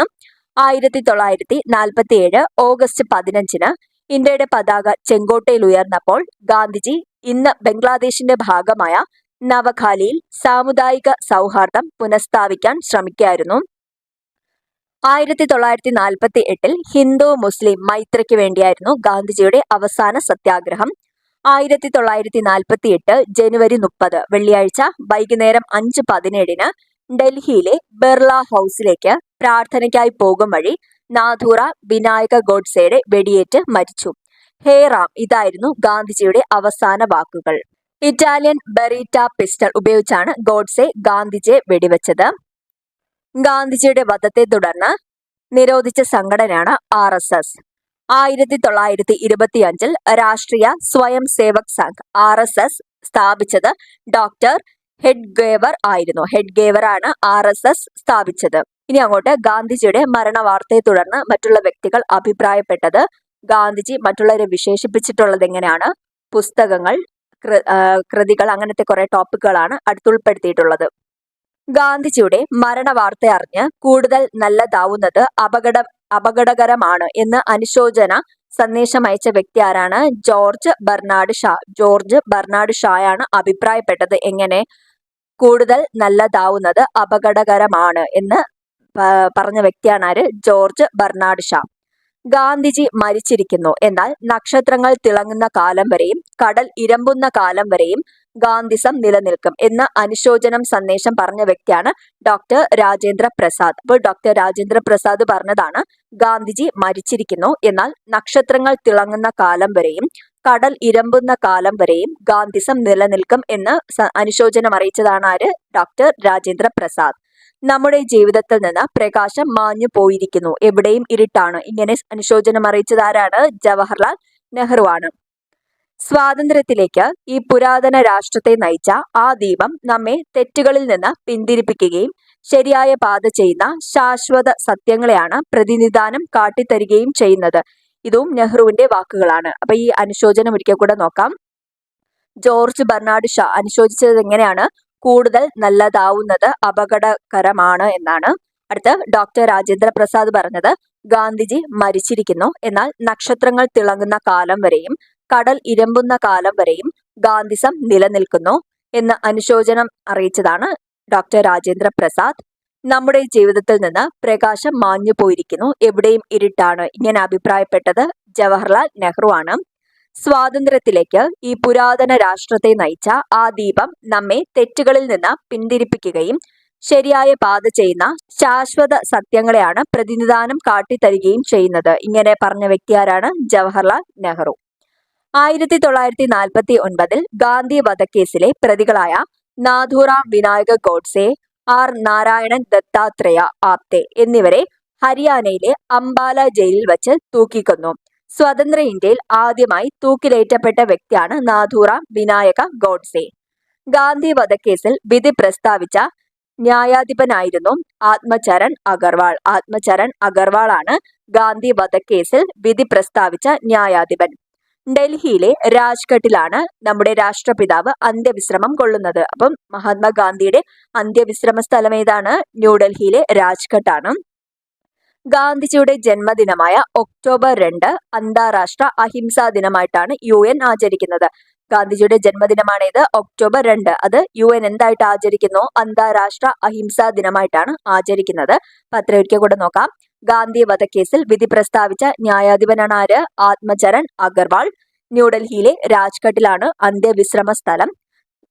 ഗാന്ധിജിയുടെ ജന്മദിനമായ ഒക്ടോബർ 2 അന്താരാഷ്ട്ര അഹിംസാ ദിനമായിട്ട് UN ആചരിക്കുന്നു. ഗാന്ധിജിയുടെ ചരമദിനമായ ജനുവരി 30 ഇന്ത്യയിൽ ദേശീയ രക്തസാക്ഷി ദിനമായിട്ട് ആചരിക്കപ്പെടുന്നു. ദേശീയ തലത്തിൽ സർവോദയ ദിനമെന്നും അറിയപ്പെടുന്നു. ഒക്ടോബർ 2 ജന്മദിനമായുള്ള മുൻ ഇന്ത്യൻ പ്രധാനമന്ത്രിയാണ് ലാൽ ബഹദൂർ ശാസ്ത്രി. അപ്പോൾ ഒക്ടോബർ 2 ആരുടെയൊക്കെ ജന്മദിനമാണ്? ജവഹർലാൽ നെഹ്റുവിന്റെ. അതിനു പുറമെ മുൻ ഇന്ത്യൻ പ്രധാനമന്ത്രിയായിരുന്ന ലാൽ ബഹദൂർ ശാസ്ത്രിയുടെയും ജന്മദിനമാണ്. ഗാന്ധിജി ആരംഭിച്ച പത്രങ്ങൾ നോക്കാം.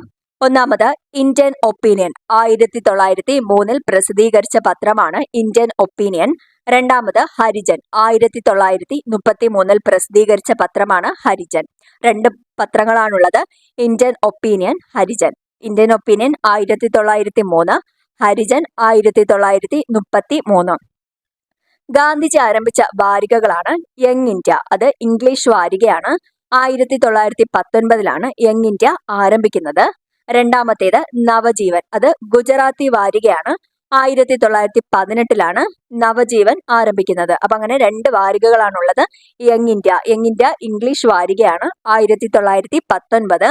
നവജീവൻ ഗുജറാത്തി വാരികയാണ്, 1918. യങ് ഇന്ത്യയുടെ എഡിറ്ററായ മലയാളിയാണ് ജോർജ് ജോസഫ്. ജോർജ് ജോസഫ് ആണ് യങ് ഇന്ത്യയുടെ എഡിറ്ററായ മലയാളി എന്ന് പറയുന്നത്. അപ്പൊ യങ് ഇന്ത്യയുടെ ഭാഷ ഇംഗ്ലീഷ് ആണ്. ഇംഗ്ലീഷ് വാരികയാണ് യങ് ഇന്ത്യ. യങ് ഇന്ത്യയുടെ എഡിറ്ററായ മലയാളിയാണ് ജോർജ് ജോസഫ്. ജോർജ് ജോസഫ് ആണ് യങ് ഇന്ത്യ മലയാളത്തിലേക്ക് തർജ്ജമ ചെയ്തത്. അപ്പൊ യങ് ഇന്ത്യ ഏതാണ്? ഇംഗ്ലീഷ് വാരികയാണ് യങ് ഇന്ത്യ. അതിനെ മലയാളത്തിലേക്ക് ചെയ്ത എഡിറ്ററാണ് ജോർജ് ജോസഫ്. ഇന്ത്യൻ ഒപ്പീനിയന്റെ ആദ്യത്തെ എഡിറ്ററാണ് മൻസുഖ് ലാൽ നാസർ. മൻസുഖ് ലാൽ നാസർ ആണ് ഇന്ത്യൻ ഒപ്പീനിയന്റെ ആദ്യ എഡിറ്റർ. നേറ്റാൾ ഇന്ത്യൻ കോൺഗ്രസുമായി ബന്ധപ്പെട്ട് ദക്ഷിണാഫ്രിക്കയിൽ നിന്നും ഗാന്ധിജി പ്രസിദ്ധീകരിച്ച പത്രമാണ് ഇന്ത്യൻ ഒപ്പീനിയൻ, 1903. നേറ്റാൾ ഇന്ത്യൻ കോൺഗ്രസുമായി ബന്ധപ്പെട്ട് ദക്ഷിണാഫ്രിക്കയിൽ നിന്നും ഗാന്ധിജി ആരംഭിച്ച പത്രമാണിത്, ഇന്ത്യൻ ഒപ്പീനിയൻ, 1903. ഇത്ര ഒരിക്കൽ കൂടെ നോക്കാം. ഗാന്ധിജിയുടെ ചരമദിനമായ ജനുവരി 30 ഇന്ത്യയിൽ ദേശീയ രക്തസാക്ഷി ദിനമായിട്ട് ആചരിക്കപ്പെടുന്നു. ദേശീയ തലത്തിൽ സർവോദയ ദിനമെന്നും അറിയപ്പെടുന്നു. ഒക്ടോബർ 2 ജന്മദിനമായുള്ള മുൻ ഇന്ത്യൻ പ്രധാനമന്ത്രിയാണ് ലാൽ ബഹദൂർ ശാസ്ത്രി. ഗാന്ധിജി ആരംഭിച്ച പത്രങ്ങളാണ് ഇന്ത്യൻ ഒപ്പീനിയൻ, 1903, ഹരിജൻ, 1933. ഗാന്ധിജി ആരംഭിച്ച വാരികകളാണ് യങ് ഇന്ത്യ, ഇംഗ്ലീഷ് വാരികയാണ്, 1919 ആരംഭിക്കുന്നത്. രണ്ടാമത്തേത് നവജീവൻ, ഗുജറാത്തി വാരികയാണ്, 1918 ആരംഭിച്ചു. യങ് ഇന്ത്യയുടെ എഡിറ്ററായ മലയാളിയാണ് ജോർജ് ജോസഫ്. ഇന്ത്യൻ ഒപ്പീനിയന്റെ ആദ്യ എഡിറ്ററാണ് മൻസുഖ് ലാൽ നാസർ. നേറ്റാൾ ഇന്ത്യൻ കോൺഗ്രസുമായി ബന്ധപ്പെട്ട് ദക്ഷിണാഫ്രിക്കയിൽ നിന്നും ഗാന്ധിജി പ്രസിദ്ധീകരിച്ച പത്രമാണ് ഇന്ത്യൻ ഒപ്പീനിയൻ, 1903. അടുത്തത് ഗാന്ധിജിയുടെ മനസാക്ഷി സൂക്ഷിപ്പുകാരനാണ് സി രാജഗോപാലാചാരി. ഗാന്ധിജിയുടെ രാഷ്ട്രീയ ഗുരുവാണ് ഗോപാലകൃഷ്ണ ഗോഖലെ. ഗാന്ധിജിയുടെ ആത്മീയ ഗുരുവാണ് ടോൾസ്റ്റോയ് ദാദാഭായ് നവറോജി. ഗാന്ധിജിയുടെ ആത്മീയ പിൻഗാമിയാണ് വിനോബ ഭാവെ. ഗാന്ധിജിയുടെ രാഷ്ട്രീയ പിൻഗാമിയാണ് ജവഹർലാൽ നെഹ്റു. അപ്പൊ ഇത് മാറിപ്പോകരുത്. ഗാന്ധിജിയുടെ മനസാക്ഷി സൂക്ഷിപ്പുകാരൻ സി രാജഗോപാലാചാരി. ഗാന്ധിജിയുടെ രാഷ്ട്രീയ ഗുരു ഗോപാലകൃഷ്ണ ഗോഖലെ. ഗാന്ധിജിയുടെ ആത്മീയ ഗുരു ലിയോ ടോൾസ്റ്റോയ്. ഗാന്ധിജിയുടെ ആത്മീയ പിൻഗാമിയാണ് വിനോബ ഭാവെ. ഗാന്ധിജിയുടെ രാഷ്ട്രീയ പിൻഗാമിയാണ് ജവഹർലാൽ നെഹ്റു. അടുത്തത് ഗാന്ധിജിയും കോൺഗ്രസുമായി ബന്ധപ്പെട്ടുള്ള കാര്യങ്ങൾ നോക്കാം. ഗാന്ധിജി ആദ്യമായി പങ്കെടുത്ത കോൺഗ്രസ് സമ്മേളനമാണ് 1901 കൊൽക്കത്ത സമ്മേളനം. ഇത് നമ്മൾ ആദ്യം പറഞ്ഞിരുന്നു. ഗാന്ധിജി ആദ്യമായി പങ്കെടുക്കുന്ന കോൺഗ്രസ് സമ്മേളനം ഏതാണ്? 1901 കൊൽക്കത്ത സമ്മേളനം. ഗാന്ധിജിയും നെഹ്റുവും കണ്ടുമുട്ടിയ ആദ്യ കോൺഗ്രസ് സമ്മേളനമാണ് ലക്നൗ സമ്മേളനം. 1916 ലക്നൗ സമ്മേളനത്തിൽ വച്ചാണ് ഗാന്ധിജിയും നെഹ്റുവും ആദ്യമായി കണ്ടുമുട്ടുന്നത്. ഗാന്ധിജിയുടെ നിസ്സഹകരണ പ്രസ്ഥാനത്തിന് കോൺഗ്രസ് അനുമതി നൽകിയ സമ്മേളനമാണ് 1920 നാഗ്പൂർ സമ്മേളനം. നിസ്സഹകരണ പ്രസ്ഥാനം ആരംഭിക്കുന്നത് ഏത് വർഷമാണ്? 1920 അപ്പോൾ ആ പ്രസ്ഥാനത്തിന് അനുമതി നൽകിയ കോൺഗ്രസ് സമ്മേളനമാണ് നാഗ്പൂർ സമ്മേളനം 1920. ഗാന്ധിജി അധ്യക്ഷത വഹിച്ച കോൺഗ്രസ് സമ്മേളനമാണ് ബൽഗാം സമ്മേളനം 1924. 1924 ബൽഗാം സമ്മേളനത്തിലാണ് ഗാന്ധിജി അധ്യക്ഷത വഹിക്കുന്നത്. 1939 കോൺഗ്രസ് പ്രസിഡന്റ് സ്ഥാനത്തേക്ക് തെരഞ്ഞെടുപ്പ് നടന്നപ്പോൾ ഗാന്ധിജി പിന്തുണച്ച സ്ഥാനാർത്ഥിയാണ് പട്ടാഭി സീതാരാമയ്യ. അപ്പോൾ 1939 കോൺഗ്രസ് പ്രസിഡന്റ് സ്ഥാനത്തേക്ക് തെരഞ്ഞെടുപ്പ് നടന്നപ്പോൾ ഗാന്ധിജി പിന്തുണച്ച സ്ഥാനാർത്ഥി ആരാണ്? പട്ടാഭി സീതാരാമയ്യ. ഗാന്ധിജി കോൺഗ്രസിൽ നിന്നും രാജിവെക്കാനുള്ള തീരുമാനം പ്രഖ്യാപിച്ച വർഷമാണ് 1934. 1934 ഗാന്ധിജി കോൺഗ്രസിൽ നിന്നും രാജിവെക്കാനുള്ള തീരുമാനം പ്രഖ്യാപിക്കുന്നത്. ഗാന്ധിജി ആസൂത്രണം ചെയ്ത വിദ്യാഭ്യാസ പദ്ധതി അംഗീകരിച്ച കോൺഗ്രസ് സമ്മേളനമാണ് 1938 ഹരിപുര സമ്മേളനം. ഹരിപുര സമ്മേളനമാണ് ഗാന്ധിജി ആസൂത്രണം ചെയ്ത വിദ്യാഭ്യാസ പദ്ധതി ഏതാണ്? വാർധാ പദ്ധതി. അത് 1937 അതിന് അംഗീകാരം നൽകിയ സമ്മേളനമാണ് 1938 ഹരിപുര സമ്മേളനം. ഗാന്ധിജിയും കോൺഗ്രസും ഒരിക്കൽ കൂടെ പറയാണ്. ഗാന്ധിജി ആദ്യമായി പങ്കെടുത്ത കോൺഗ്രസ് സമ്മേളനമാണ് 1901 കൊൽക്കത്ത സമ്മേളനം. ഗാന്ധിജിയും നെഹ്റുവും കണ്ടുമുട്ടിയ ആദ്യ കോൺഗ്രസ് സമ്മേളനമാണ് 1916 ലക്നൗ സമ്മേളനം. ഗാന്ധിജിയുടെ നിസ്സഹകരണ പ്രസ്ഥാനത്തിന് കോൺഗ്രസ് അനുമതി നൽകിയ സമ്മേളനമാണ് 1920 നാഗ്പൂർ സമ്മേളനം. ഗാന്ധിജി അധ്യക്ഷത വഹിച്ച കോൺഗ്രസ് സമ്മേളനമാണ് 1924 ബൽഗാം സമ്മേളനം. 1939 കോൺഗ്രസ് പ്രസിഡന്റ് സ്ഥാനത്തേക്ക് തെരഞ്ഞെടുപ്പ് നടന്നപ്പോൾ ഗാന്ധിജി പിന്തുണച്ച സ്ഥാനാർത്ഥിയാണ് പട്ടാഭി സീതാരാമയ്യ. ഗാന്ധിജി കോൺഗ്രസിൽ നിന്ന് രാജിവെക്കാനുള്ള തീരുമാനം പ്രഖ്യാപിച്ച വർഷമാണ് 1934. ഗാന്ധിജി ആസൂത്രണം ചെയ്ത വിദ്യാഭ്യാസ പദ്ധതി അംഗീകരിച്ച കോൺഗ്രസ് സമ്മേളനമാണ് ഹരിപുര സമ്മേളനം 1938. അടുത്തത് ഗാന്ധിജിയെക്കുറിച്ച് അഭിപ്രായപ്പെട്ടവരെ നോക്കാം. വരാനിരിക്കുന്ന യുഗങ്ങൾക്ക് സ്വന്തം ജീവിതം തന്നെ മാതൃകയാക്കിയ മനുഷ്യൻ എന്ന് അഭിപ്രായപ്പെട്ട വ്യക്തിയാണ് രവീന്ദ്രനാഥ ടാഗോർ. അപ്പോൾ രവീന്ദ്രനാഥ ടാഗോർ ഗാന്ധിജിയെക്കുറിച്ച് അഭിപ്രായപ്പെട്ടത് എങ്ങനെയാണ്? വരാനിരിക്കുന്ന യുഗങ്ങൾക്ക് സ്വന്തം ജീവിതം തന്നെ മാതൃകയാക്കിയ മനുഷ്യൻ എന്നാണ്. അദ്ദേഹം ഇന്ത്യ തന്നെ ആയിരുന്നു, അദ്ദേഹത്തിന്റെ പോരായ്മകൾ ഇന്ത്യയുടെ പോരായ്മകളും എന്ന് അഭിപ്രായപ്പെട്ടതാണ് ജവഹർലാൽ നെഹ്റു. ജവഹർലാൽ നെഹ്റു ഗാന്ധിജിയെക്കുറിച്ച് പറഞ്ഞത് എങ്ങനെയാണ്? അദ്ദേഹം ഇന്ത്യ തന്നെ ആയിരുന്നു, അദ്ദേഹത്തിന്റെ പോരായ്മകൾ ഇന്ത്യയുടെ പോരായ്മകളും. അടുത്തത് കാലപരിമിതികൾക്ക് അതീതമാണ് അദ്ദേഹത്തിന്റെ സമുന്നത ചിന്തകൾ എന്ന് അഭിപ്രായപ്പെട്ടതാണ് ഇന്ദിരാഗാന്ധി. ഇന്ദിരാഗാന്ധി എന്താണ് പറഞ്ഞത്? കാലപരിമിതികൾക്ക് അതീതമാണ് അദ്ദേഹത്തിന്റെ സമുന്നത ചിന്തകൾ എന്നാണ്. ഗാന്ധി വെറുമൊരു മനുഷ്യനല്ല, ഒരു പ്രതിഭാസമാണ്. നന്മ ഇത്രയേറെ ഉണ്ടാവുന്നത് ഒരു അപകടകരമാണ്, ഇപ്പോൾ തെളിഞ്ഞിരിക്കുന്നു എന്ന് പറഞ്ഞ വ്യക്തിയാണ് ബെർണാഡ് ഷാ. ഗാന്ധി വെറുമൊരു മനുഷ്യനല്ല, ഒരു പ്രതിഭാസമാണ്. നന്മ ഇത്രയേറെ ഉണ്ടാകുന്നത് ഒരു അപകടകരമാണ് എന്ന് ഇപ്പോൾ തെളിഞ്ഞിരിക്കുന്നു എന്ന് പറഞ്ഞതാണ് ബെർണാഡ് ഷാ. ഈ ഭൂമുഖത്ത് ഇമ്മാതിരി ഒരു മനുഷ്യൻ രക്തമാംസാദികളോടെ ജീവിച്ചിരുന്നെന്ന് വിശ്വസിക്കാൻ വരും തലമുറകൾ തയ്യാറായില്ലെന്ന് വരാം എന്ന് പറഞ്ഞതാണ് ആൽബർട്ട് ഐൻസ്റ്റീൻ. ആൽബർട്ട് ഐൻസ്റ്റീൻ എന്താണ് പറഞ്ഞത്? ഈ ഭൂമുഖത്ത് ഇമ്മാതിരി ഒരു മനുഷ്യൻ രക്തമാംസാദികളോടെ ജീവിച്ചിരുന്നെന്ന് വിശ്വസിക്കാൻ വരും തലമുറകൾ തയ്യാറായില്ല എന്ന് വരാം. ക്രിസ്തു ലക്ഷ്യം കാട്ടിത്തന്നു, എന്നാൽ ഗാന്ധിജി വഴികളും എന്ന് പറഞ്ഞത് മാർട്ടിൻ ലൂതർ കിങ് ആണ് അങ്ങനെ പറഞ്ഞത്. ക്രിസ്തു ലക്ഷ്യം കാട്ടിത്തന്നു, ഗാന്ധിജി വഴികളും. അവ ഇത്രയൊരിക്കൽ കൂടെ നോക്കാം. വരാനിരിക്കുന്ന യുഗങ്ങൾക്ക് സ്വന്തം ജീവിതം തന്നെ മാതൃകയാക്കിയ മനുഷ്യൻ എന്ന് പറഞ്ഞത് രവീന്ദ്രനാഥ ടാഗോർ. അദ്ദേഹം ഇന്ത്യ തന്നെ ആയിരുന്നു, അദ്ദേഹത്തിന്റെ പോരായ്മകൾ ഇന്ത്യയുടെ പോരായ്മകളും എന്ന് പറഞ്ഞത് ജവഹർലാൽ നെഹ്റു. കാലപരിമിതികൾക്ക് അതീതമാണ് അദ്ദേഹത്തിന്റെ സമുന്നത ചിന്തകൾ എന്ന് പറഞ്ഞത് ഇന്ദിരാഗാന്ധി. ഗാന്ധി വെറുമൊരു മനുഷ്യനല്ല, ഒരു പ്രതിഭാസമാണ്. നന്മ ഇത്രയേറെ ഉണ്ടാകുന്നത് ഒരു അപകടകരമാണ് എന്ന് ഇപ്പോൾ തെളിഞ്ഞിരിക്കുന്നു എന്ന് പറഞ്ഞത് ബെർണാഡ് ഷായാണ്. ഈ ഭൂമുഖത്ത് ഇമ്മാതിരി ഒരു മനുഷ്യൻ രക്തമാംസാദികളോടെ ജീവിച്ചിരുന്നു എന്ന് വിശ്വസിക്കാൻ വരും തലമുറകൾ തയ്യാറായില്ലെന്ന് വരാം എന്ന് പറഞ്ഞത് ആൽബർട്ട് ഐൻസ്റ്റീൻ ആണ്. ക്രിസ്തു ലക്ഷ്യം കാട്ടിത്തന്നു, ഗാന്ധിജി വഴികളും എന്ന് പറഞ്ഞത് മാർട്ടിൻ ലൂതർ കിങ് ആണ്. അടുത്തത് ഗാന്ധിജി വിശേഷിപ്പിച്ചത്. ഗാന്ധിജി മറ്റുള്ളവരെ വിശേഷിപ്പിച്ചത് എങ്ങനെയാണെന്ന് നോക്കാം. ഗുരുദേവ് എന്ന് ടാഗോറിനെ വിശേഷിപ്പിച്ചു. ഗാന്ധിജി ടാഗോറിനെ എങ്ങനെയാണ് വിശേഷിപ്പിച്ചത്? ഗുരുദേവ് എന്ന് ഗാന്ധിജി ടാഗോറിനെ വിശേഷിപ്പിച്ചു. നേതാജി രാജ്യസ്നേഹികളുടെ രാജകുമാരൻ എന്നിങ്ങനെ സുഭാഷ് ചന്ദ്രബോസിനെ വിശേഷിപ്പിച്ചു. അപ്പൊ ഇത് മാറിപ്പോകരുത്. ടാഗോറിനെ എന്താണ് വിശേഷിപ്പിച്ചത്?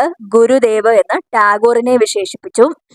സുഭാഷ് ചന്ദ്രബോസിനെ നേതാജി രാജ്യസ്നേഹികളുടെ രാജകുമാരൻ എന്നിങ്ങനെ വിശേഷിപ്പിച്ചു. ഇന്ത്യയുടെ വാനമ്പാടി അല്ലെങ്കിൽ ഭാരത കോകിലം എന്ന് സരോജിനി നായിഡുവിനെ വിശേഷിപ്പിച്ചു. മൈ ലിറ്റിൽ ഡിക്റ്റേറ്റർ എന്ന് ഗാന്ധിജി തന്റെ തൂക്കു ഘടികാരത്തെ വിശേഷിപ്പിച്ചു. സത്യാഗ്രഹികളിലെ രാജകുമാരൻ എന്ന് യേശുക്രിസ്തുവിനെ വിശേഷിപ്പിച്ചു. പുലയ രാജ എന്ന് അയ്യങ്കാളിയെ വിശേഷിപ്പിച്ചു. ക്രിസ്തുവിന്റെ വിശ്വസ്തനായ അപ്പോസ്തലൻ എന്ന് CF ആൻഡ്രൂസിനെ വിശേഷിപ്പിച്ചു. രാജർഷി എന്ന് പുരുഷോത്തം ദാസിനെ വിശേഷിപ്പിച്ചു. അപ്പൊ ഇത് ഇത്രയും മാറിപ്പോകരുത്. ഗാന്ധിജി ടാഗോറിനെ എങ്ങനെയാണ് വിശേഷിപ്പിച്ചത്? ഗുരുദേവ് എന്നാണ്. സുഭാഷ് ചന്ദ്രബോസിനെ വിശേഷിപ്പിച്ചത് നേതാജി രാജ്യസ്നേഹികളുടെ രാജകുമാരൻ. ഇന്ത്യയുടെ വാനമ്പാടി എന്ന സരോജിനി നായിഡുവിനെ വിശേഷിപ്പിച്ചു. മൈ ലിറ്റിൽ ഡിക്റ്റേറ്റർ എന്ന തന്റെ തൂക്ക് ഘടികാരത്തെ വിശേഷിപ്പിച്ചു. സത്യാഗ്രഹികളിലെ രാജകുമാരൻ എന്ന യേശുക്രിസ്തുവിനെ വിശേഷിപ്പിച്ചു. പുലയ രാജ എന്ന അയ്യങ്കാളിയെ വിശേഷിപ്പിച്ചു. ക്രിസ്തുവിന്റെ വിശ്വസ്തനായ അപ്പോസ്തലൻ എന്ന CF ആൻഡ്രൂസിനെ വിശേഷിപ്പിച്ചു. രാജർഷി എന്ന പുരുഷോത്തം ദാസ് വിശേഷിപ്പിച്ചു. ബാപ്പു, മഹാത്മാ എന്നിങ്ങനെ ഗാന്ധിജിയെ വിശേഷിപ്പിച്ചതാണ് രവീന്ദ്രനാഥ ടാഗോർ. ബാപ്പു അല്ലെങ്കിൽ മഹാത്മാ എന്നിങ്ങനെ ഗാന്ധിജിയെ വിശേഷിപ്പിച്ചത് ആരാണ്? രവീന്ദ്രനാഥ ടാഗോർ ആണ്. രാഷ്ട്രപിതാവ് എന്ന് ഗാന്ധിജിയെ വിശേഷിപ്പിച്ചത് സുഭാഷ് ചന്ദ്രബോസ് ആണ്. രാഷ്ട്രപിതാവ് എന്ന് ഗാന്ധിജിയെ വിശേഷിപ്പിച്ചത് ആരാണ്? സുഭാഷ് ചന്ദ്രബോസ് ആണ്. എന്റെ ഒറ്റയാൾ പട്ടാളം എന്ന് വിശേഷിപ്പിച്ചത് മൗണ്ട് ബാറ്റൺ പ്രഭു ആണ് എന്റെ ഒറ്റയാൾ പട്ടാളം എന്ന് ഗാന്ധിജിയെ വിശേഷിപ്പിച്ചത്. അർദ്ധനഗ്നനായ ഫക്കീർ എന്ന് വിശേഷിപ്പിച്ചതാണ് വിൻസ്റ്റൺ ചർച്ചിൽ. അർദ്ധനഗ്നനായ ഫക്കീർ വിൻസ്റ്റൺ ചർച്ചിൽ. അപ്പോൾ ബാപ്പു, മഹാത്മാ എന്നിങ്ങനെ ഗാന്ധിജിയെ വിശേഷിപ്പിച്ച വ്യക്തിയാണ് രവീന്ദ്രനാഥ ടാഗോർ. രാഷ്ട്രപിതാവ് എന്ന് വിശേഷിപ്പിച്ചത് സുഭാഷ് ചന്ദ്രബോസ് ആണ്.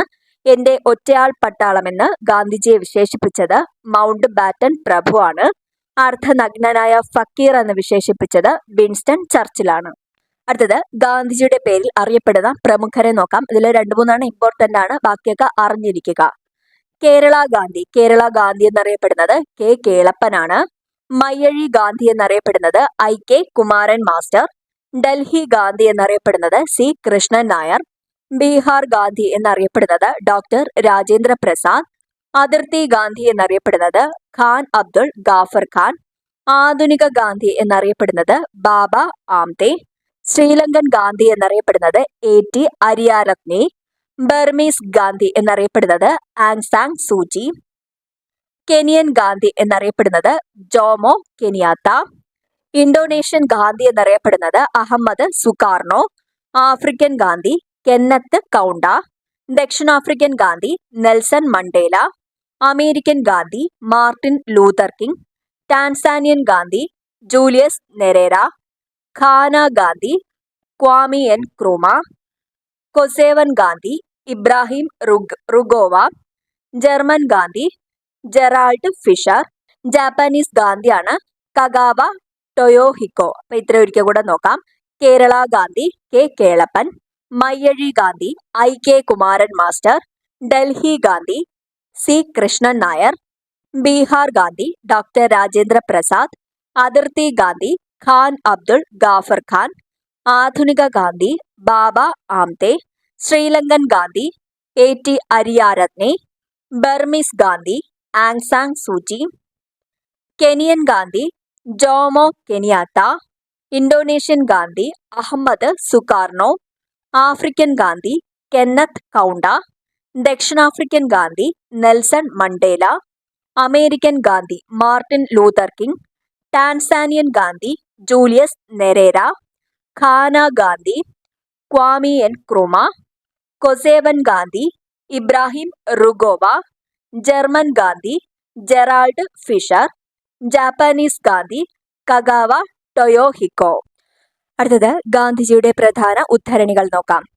അഹിംസയാണ് എൻ്റെ മതം, സത്യമാണ് എൻ്റെ സമരായുധം എന്ന് പറഞ്ഞത് ഗാന്ധിജിയാണ്. എൻ്റെ ജീവിതമാണ് എൻ്റെ സന്ദേശം, സത്യാഗ്രഹം ബലവാന്മാരുടെ ഉപകരണം, അസ്പർശത നിലനിന്നാൽ ഹിന്ദുമതം മരിക്കും, അഹിംസയും സത്യവുമാണ് എൻ്റെ ശ്വാസകോശങ്ങൾ, സത്യാഗ്രഹം എനിക്ക് കൽപ്പവൃക്ഷമാണ്, അതിന്റെ 2 ശാഖകൾ മാത്രമാണ് നിസ്സഹരണവും സിവിൽ നിയമലംഘനവും, പ്രവർത്തിക്കുക അല്ലെങ്കിൽ മരിക്കുക ക്വിറ്റ് ഇന്ത്യ സമരകാലത്ത് പറഞ്ഞതാണ്.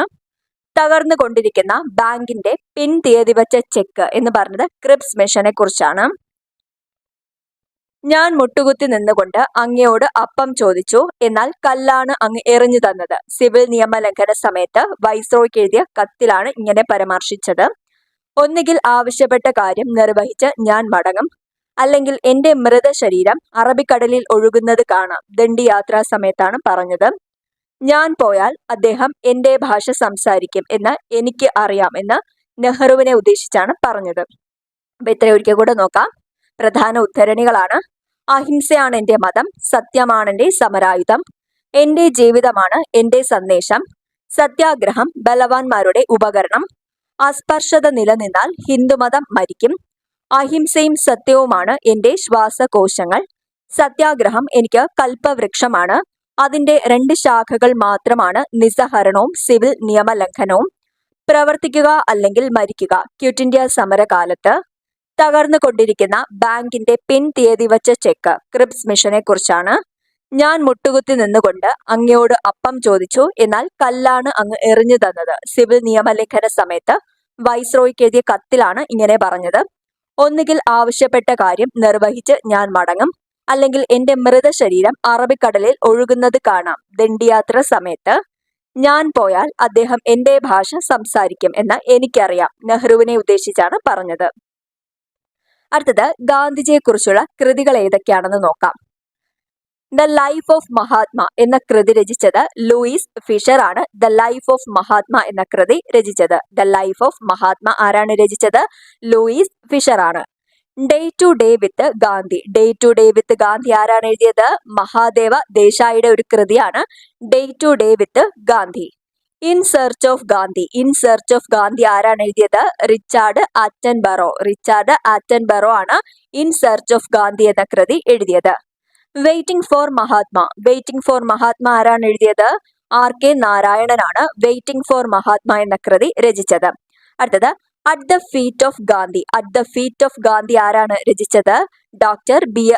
ഡോക്ടർ ബി രാജേന്ദ്ര പ്രസാദ് ആണ് at the feet of Gandhi എന്ന കൃതി രചിച്ചത്. ഡോക്ടർ ബി രാജേന്ദ്ര പ്രസാദ് ആണ് at the feet of Gandhi എന്ന കൃതി രചിച്ചത്. ഗാന്ധി എ സ്പിരിച്വൽ ജേർണി എന്ന കൃതി എഴുതിയതാണ് MV കമ്മത്ത്. MV കമ്മത്താണ് ഗാന്ധി എ സ്പിരിച്വൽ ജേർണി എന്ന കൃതി എഴുതിയത്.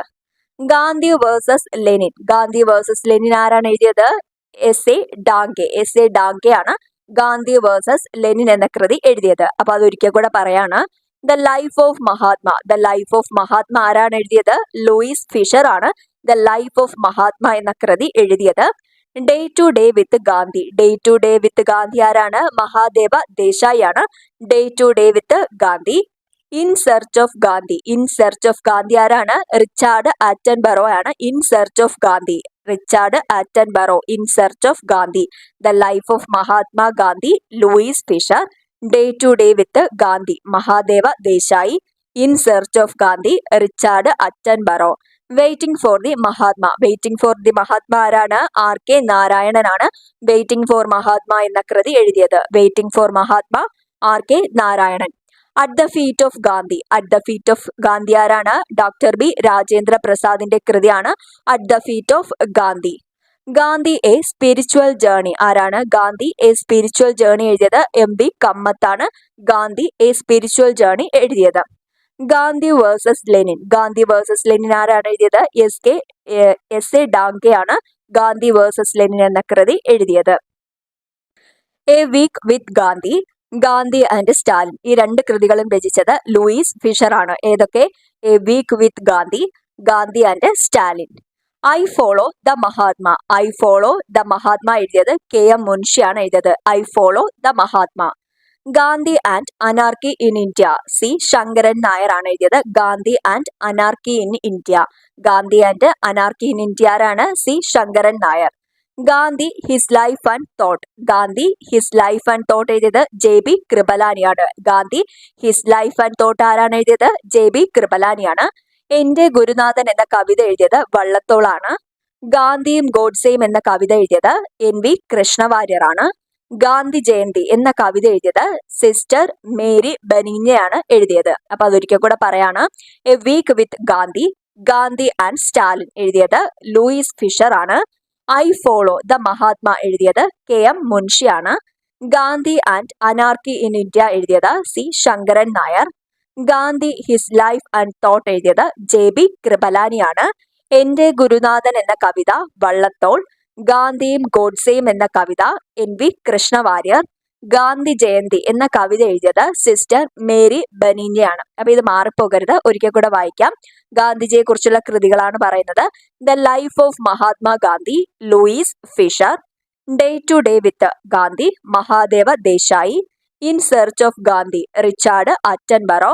Waiting for the Mahatma RK Narayanan. At the feet of Gandhi doctor B Rajendra Prasad. Gandhi a spiritual journey MV Kamath. Gandhi versus Lenin SA Dange.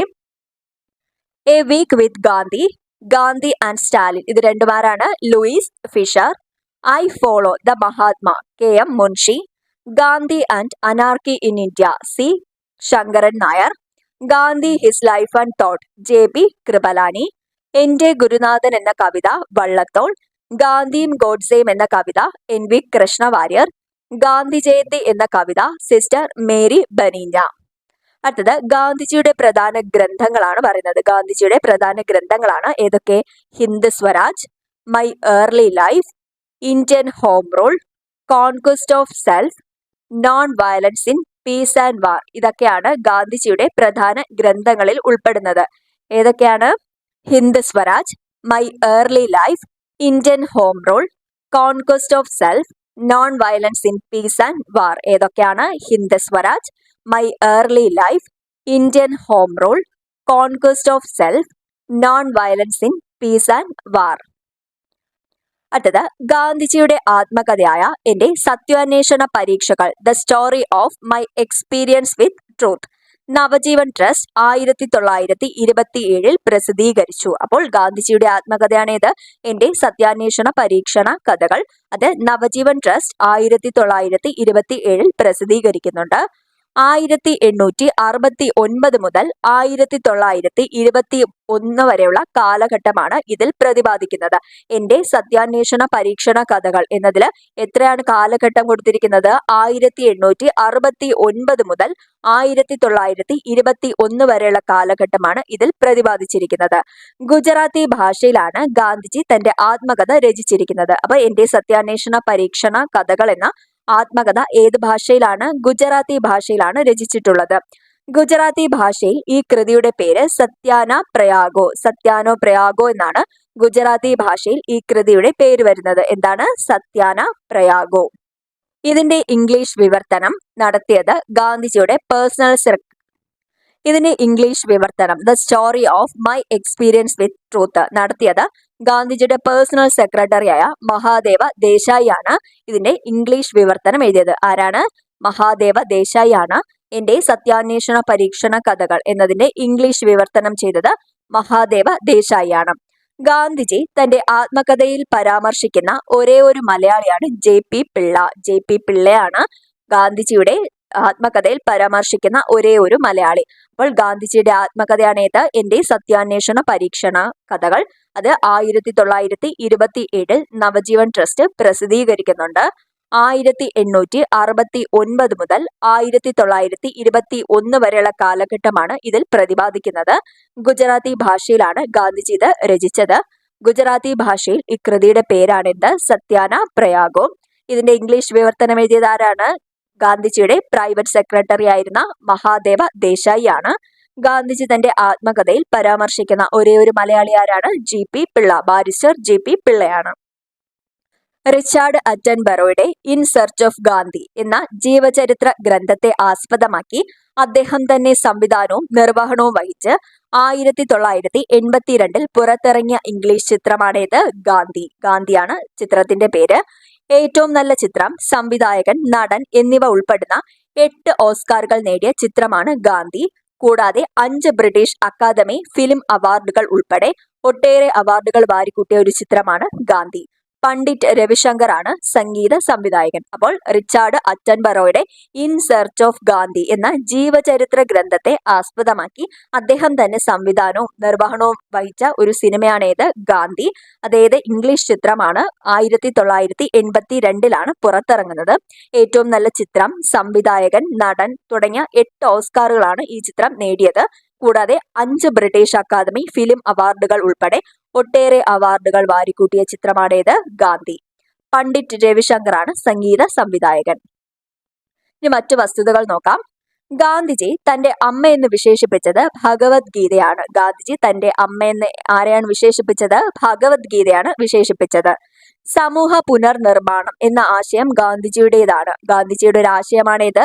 സമൂഹ പുനർനിർമ്മാണം.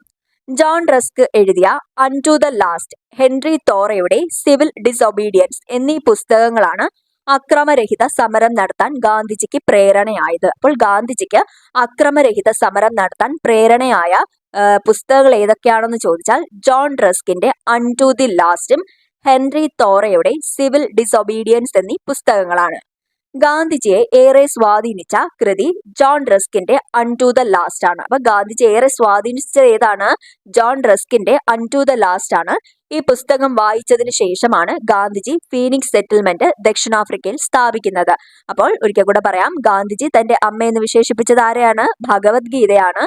സമൂഹ പുനർനിർമ്മാണമാണ് ഗാന്ധിജിയുടെ ആശയം. ജോൺ റസ്ക് എഴുതിയ അൺടു ദ ലാസ്റ്റ്, ജോൺ റസ്കിന്റെ കൃതിയാണേത്? Unto the last. ഹെൻറി തോറയുടെ സിവിൽ ഡിസൊബീഡിയൻസ് എന്ന പുസ്തകങ്ങളാണ് അക്രമരഹിത സമരം നടത്താൻ ഗാന്ധിജിക്ക് പ്രേരണയായത്. ഗാന്ധിജിയെ ഏറെ സ്വാധീനിച്ച കൃതിയാണ് ജോൺ റസ്കിന്റെ അൺടു ദ ലാസ്റ്റ്. ഈ പുസ്തകം വായിച്ചതിന് ശേഷമാണ് ഗാന്ധിജി ഫീനിക്സ് സെറ്റിൽമെന്റ് ദക്ഷിണാഫ്രിക്കയിൽ സ്ഥാപിച്ചത്. ഗാന്ധിജിയുടെ ജീവചരിത്രം എഴുതിയ ഫ്രഞ്ച് നോവലിസ്റ്റ് ആണ് റൊമൈനർ റൊളണ്ട്.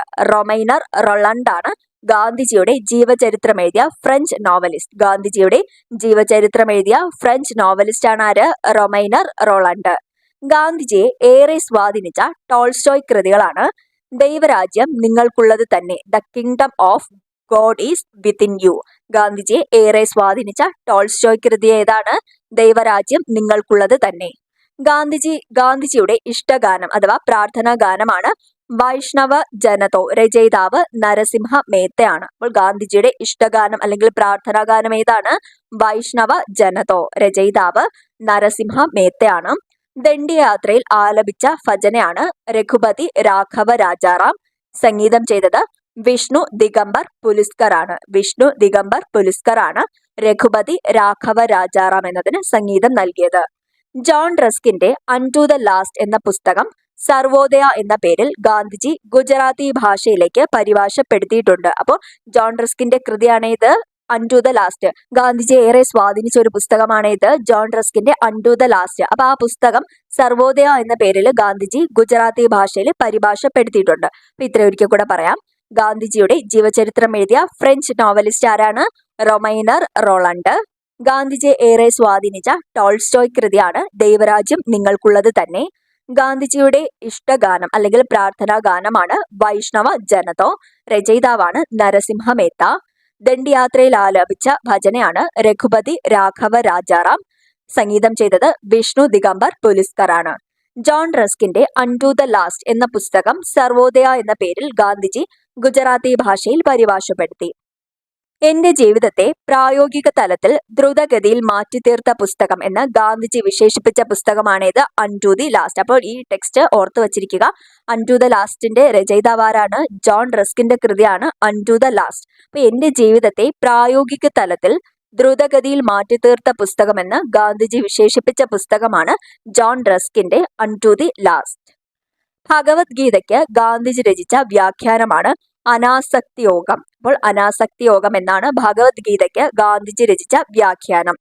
സ്വാതന്ത്ര്യത്തിന്റെ അംഗവസ്ത്രമെന്ന് ഗാന്ധിജി വിശേഷിപ്പിച്ചത് ഖാദിയെയാണ്. അപ്പൊ ഖാദി എങ്ങനെയാണ് വിശേഷിപ്പിച്ചത്? സ്വാതന്ത്ര്യത്തിന്റെ അംഗവസ്ത്രമെന്ന് ഖാദിയെ വിശേഷിപ്പിച്ചു. തന്റെ 2 ശ്വാസകോശങ്ങളെന്ന് സത്യത്തെയും അഹിംസയും പറഞ്ഞു. അപ്പൊ തന്റെ 2 ശ്വാസകോശങ്ങൾ ഏതൊക്കെയാണ്? സത്യവും അഹിംസയുമാണ് തന്റെ 2 ശ്വാസകോശങ്ങളെന്ന് ഗാന്ധിജി വിശേഷിപ്പിച്ചു. വ്യായാമങ്ങളുടെ റാണി എന്ന് ഗാന്ധിജി വിശേഷിപ്പിച്ചത് നടത്തത്തെയാണ്. വ്യായാമങ്ങളുടെ റാണിയാണെന്ന് നടത്തം. തന്നെ നിരീശ്വരവാദത്തിലേക്ക് നയിച്ച പുസ്തകമെന്ന് ഗാന്ധിജി വിശേഷിപ്പിച്ചത് മനുസ്മൃതിയാണ്. തന്നെ നിരീശ്വരവാദത്തിലേക്ക് നയിച്ച പുസ്തകമെന്ന് ഗാന്ധിജി വിശേഷിപ്പിച്ചത് ഏതാണ്? മനുസ്മൃതിയാണ്. ഗാന്ധിജിയെ കുറിച്ച് മലയാളത്തിൽ ആദ്യമായി പുസ്തകം രചിച്ചത് സ്വദേശാഭിമാനി രാമകൃഷ്ണ പിള്ളയാണ്. ഗാന്ധിജിയെ കുറിച്ച് മലയാളത്തിൽ ആദ്യമായി ഒരു പുസ്തകം രചിക്കുന്നത്. അപ്പൊ ഇത്രയും ഒരിക്കൽ കൂടെ പറയാം. തന്റെ ജീവിതം പ്രായോഗിക തലത്തിൽ ദ്രുതഗതിയിൽ മാറ്റിത്തീർത്ത പുസ്തകമെന്ന് ഗാന്ധിജി വിശേഷിപ്പിച്ച പുസ്തകമാണ് ജോൺ റസ്കിന്റെ അൺടു ദി ലാസ്റ്റ്. ഭഗവത്ഗീതയ്ക്ക് ഗാന്ധിജി രചിച്ച വ്യാഖ്യാനമാണ് അനാസക്തി യോഗം. സ്വാതന്ത്ര്യത്തിന്റെ അംഗവസ്ത്രമെന്ന് ഗാന്ധിജി വിശേഷിപ്പിച്ചത് ഖാദിയെയാണ്.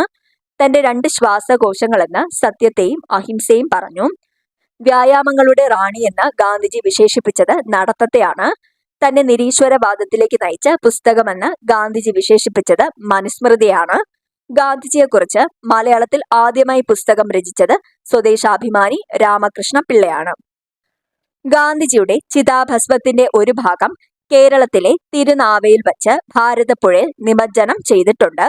മരണദിവസം ഗാന്ധിജിയെ ഏറ്റവും ഒടുവിൽ സന്ദർശിച്ച പ്രമുഖ നേതാവാണ് സർദാർ വല്ലഭായ് പട്ടേൽ. മരണദിവസം ഗാന്ധിജിയെ ഏറ്റവും ഒടുവിൽ സന്ദർശിച്ച പ്രമുഖ നേതാവാണ് ആര്? സർദാർ വല്ലഭായ് പട്ടേൽ. മരണസമയത്ത് ഗാന്ധിജിയുടെ ഒപ്പമുണ്ടായിരുന്ന ശിഷ്യരാണ് മനു ആഫ. ഈ 2 ശിഷ്യരാണ് മരണസമയത്ത് ഗാന്ധിജിയുടെ ഒപ്പം ഉണ്ടായിരുന്നത്. ഗാന്ധിജി ആസൂത്രണം ചെയ്ത അടിസ്ഥാന വിദ്യാഭ്യാസ പദ്ധതിയാണേത്? 1937 വാർധാ പദ്ധതി. അതിന് അനുമതി നൽകിയ സമ്മേളനം ഏതാണ്? 1938 ഹരിപുര സമ്മേളനമാണ്. ഗാന്ധിജിക്ക് നൊബേൽ സമ്മാനമോ ഭാരതരത്നമോ ലഭിച്ചിട്ടില്ല. എന്നാൽ നൊബേൽ സമ്മാനത്തിന് 5 തവണ ശുപാർശ ചെയ്തിട്ടുണ്ട്. ഗാന്ധിജിയുടെ മരണത്തിൽ അനുശോചിക്കാൻ വേണ്ടിയാണ് ഐക്യരാഷ്ട്രസഭ അതിന്റെ ചരിത്രത്തിലാദ്യമായി പതാക പകുതി താഴ്ത്തി കെട്ടിയത്. അപ്പോൾ ഗാന്ധിജിയുടെ ചിതാഭസ്മത്തിന്റെ ഒരു ഭാഗം കേരളത്തിലെ തിരുനാവയിൽ വച്ച് ഭാരതപ്പുഴയിൽ നിമജ്ജനം ചെയ്തിട്ടുണ്ട്. മരണദിവസം ഗാന്ധിജിയെ ഏറ്റവും ഒടുവിൽ സന്ദർശിച്ച പ്രമുഖ നേതാവാണ് സർദാർ വല്ലഭായ് പട്ടേൽ. മരണസമയത്ത് ഗാന്ധിജിയോടൊപ്പം ഉണ്ടായിരുന്ന ശിഷ്യരാണ് മനു ആഭ. ഗാന്ധിജി ആസൂത്രണം ചെയ്ത വിദ്യാഭ്യാസ പദ്ധതിയാണേത്? 1937 വാർധാ പദ്ധതി. ഗാന്ധിജിക്ക് നൊബേൽ സമ്മാനമോ ഭാരതരത്നമോ ലഭിച്ചിട്ടില്ല. എന്നാൽ നൊബേൽ സമ്മാനത്തിന് 5 തവണ ശുപാർശ ചെയ്തിട്ടുണ്ട്. ഗാന്ധിജിയുടെ മരണത്തിൽ അനുശോചിക്കാൻ വേണ്ടിയാണ് ഐക്യരാഷ്ട്രസഭ അതിന്റെ ചരിത്രത്തിലാദ്യമായി പതാക പകുതി താഴ്ത്തി കെട്ടിയത്. ഏറ്റവും കൂടുതൽ ജീവചരിത്ര ഗ്രന്ഥങ്ങൾ രചിക്കപ്പെട്ടിട്ടുള്ളത് ഗാന്ധിജിയുടെ പേരിലാണ്. ഇന്ത്യൻ രാഷ്ട്രീയത്തിൽ ഇറങ്ങും മുൻപ് ഇന്ത്യ മുഴുവൻ സന്ദർശിക്കാൻ ഗാന്ധിജിയെ ഉപദേശിച്ചത് അദ്ദേഹത്തിന്റെ രാഷ്ട്രീയ ഗുരുവായ ഗോപാലകൃഷ്ണ ഗോഖലെയാണ്. അപ്പോൾ ഗോപാലകൃഷ്ണ ഗോഖലെയാണ് ഗാന്ധിജിയുടെ രാഷ്ട്രീയ ഗുരു. അദ്ദേഹത്തിന്റെ ഉപദേശപ്രകാരമാണ് ഇന്ത്യൻ രാഷ്ട്രീയത്തിൽ ഇറങ്ങും മുൻപ് ഇന്ത്യ മുഴുവൻ സന്ദർശിച്ചത് ഗാന്ധിജി. 2009 ഗാന്ധിജിയുടെ കണ്ണട, ചെരുപ്പ് തുടങ്ങിയ വസ്തുക്കൾ ജെയിംസ് ഓട്ടിസ് ലേലത്തിൽ വയ്ക്കുകയും അത് ഇന്ത്യൻ വ്യവസായ 2009 ഗാന്ധിജിയുടെ കണ്ണട, ചെരുപ്പ് തുടങ്ങിയ വസ്തുക്കൾ ജെയിംസ് ഓട്ടിസ് ലേലത്തിൽ വയ്ക്കുകയും അത് ഇന്ത്യൻ വ്യവസായിയായ വിജയ് മല്യ ലേലത്തിൽ പിടിക്കുകയും ചെയ്തു. ഗാന്ധിജിയുടെ 100ാം ജന്മവാർഷികത്തിൽ, അതായത് 1969 ആരംഭിച്ചതാണ് നാഷണൽ സർവീസ് സ്കീം NSS. അപ്പോൾ NSS എപ്പോഴാണ് ആരംഭിക്കുന്നത്? നാഷണൽ സർവീസ് സ്കീം NSS ഗാന്ധിജിയുടെ 100ാം ജന്മവാർഷികമായ 1969 ആരംഭിക്കുന്നത്.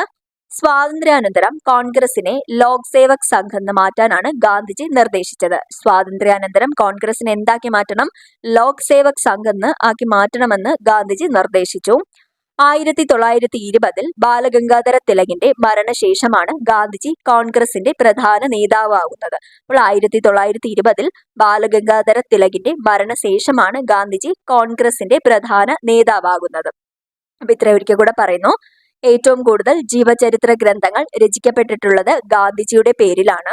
ഇന്ത്യൻ രാഷ്ട്രീയത്തിൽ ഇറങ്ങും മുൻപ് ഇന്ത്യ മുഴുവൻ സന്ദർശിക്കാൻ ഗാന്ധിജി ഉപദേശിച്ചത് അദ്ദേഹത്തിന്റെ രാഷ്ട്രീയ ഗുരുവായ ഗോപാലകൃഷ്ണ ഗോഖലെയാണ്.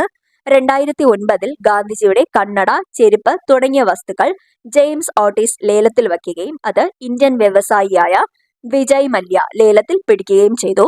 ഗാന്ധിജിയുടെ 100ാം ജന്മവാർഷികത്തിൽ 1969 ആരംഭിച്ചതാണ് നാഷണൽ സർവീസ് സ്കീം NSS.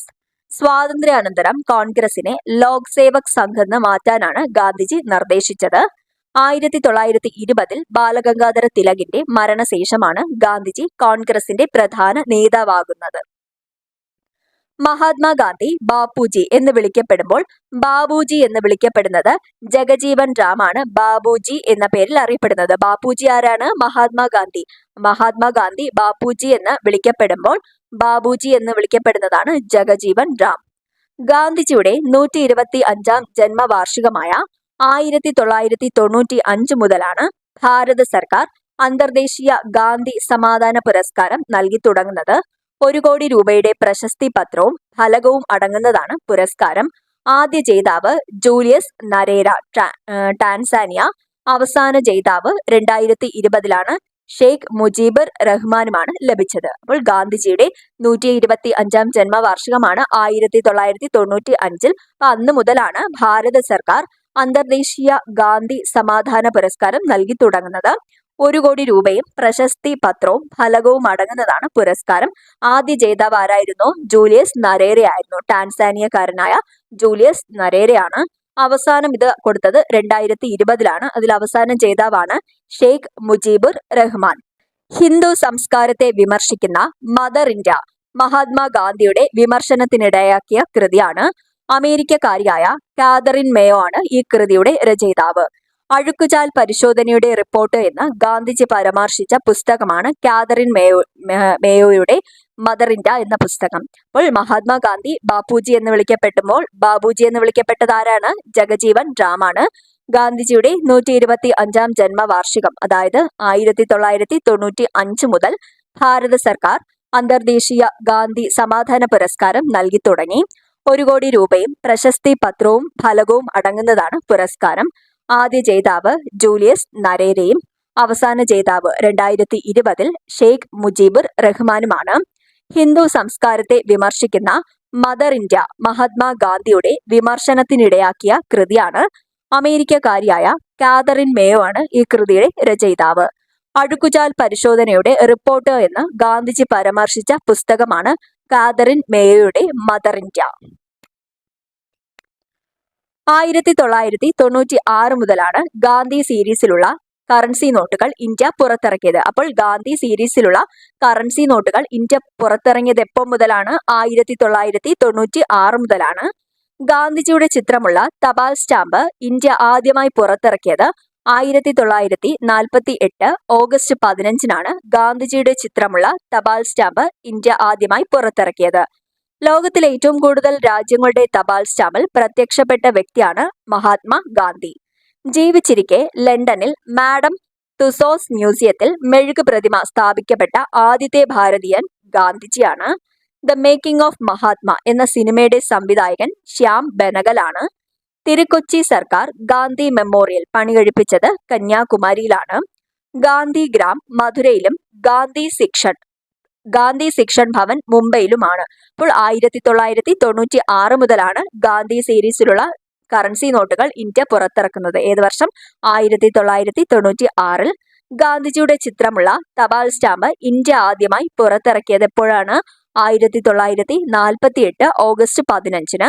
ലോകത്തിലെ ഏറ്റവും കൂടുതൽ രാജ്യങ്ങളുടെ തപാൽ സ്റ്റാമ്പിൽ പ്രത്യക്ഷപ്പെട്ട വ്യക്തിയാണ് മഹാത്മാ ഗാന്ധി.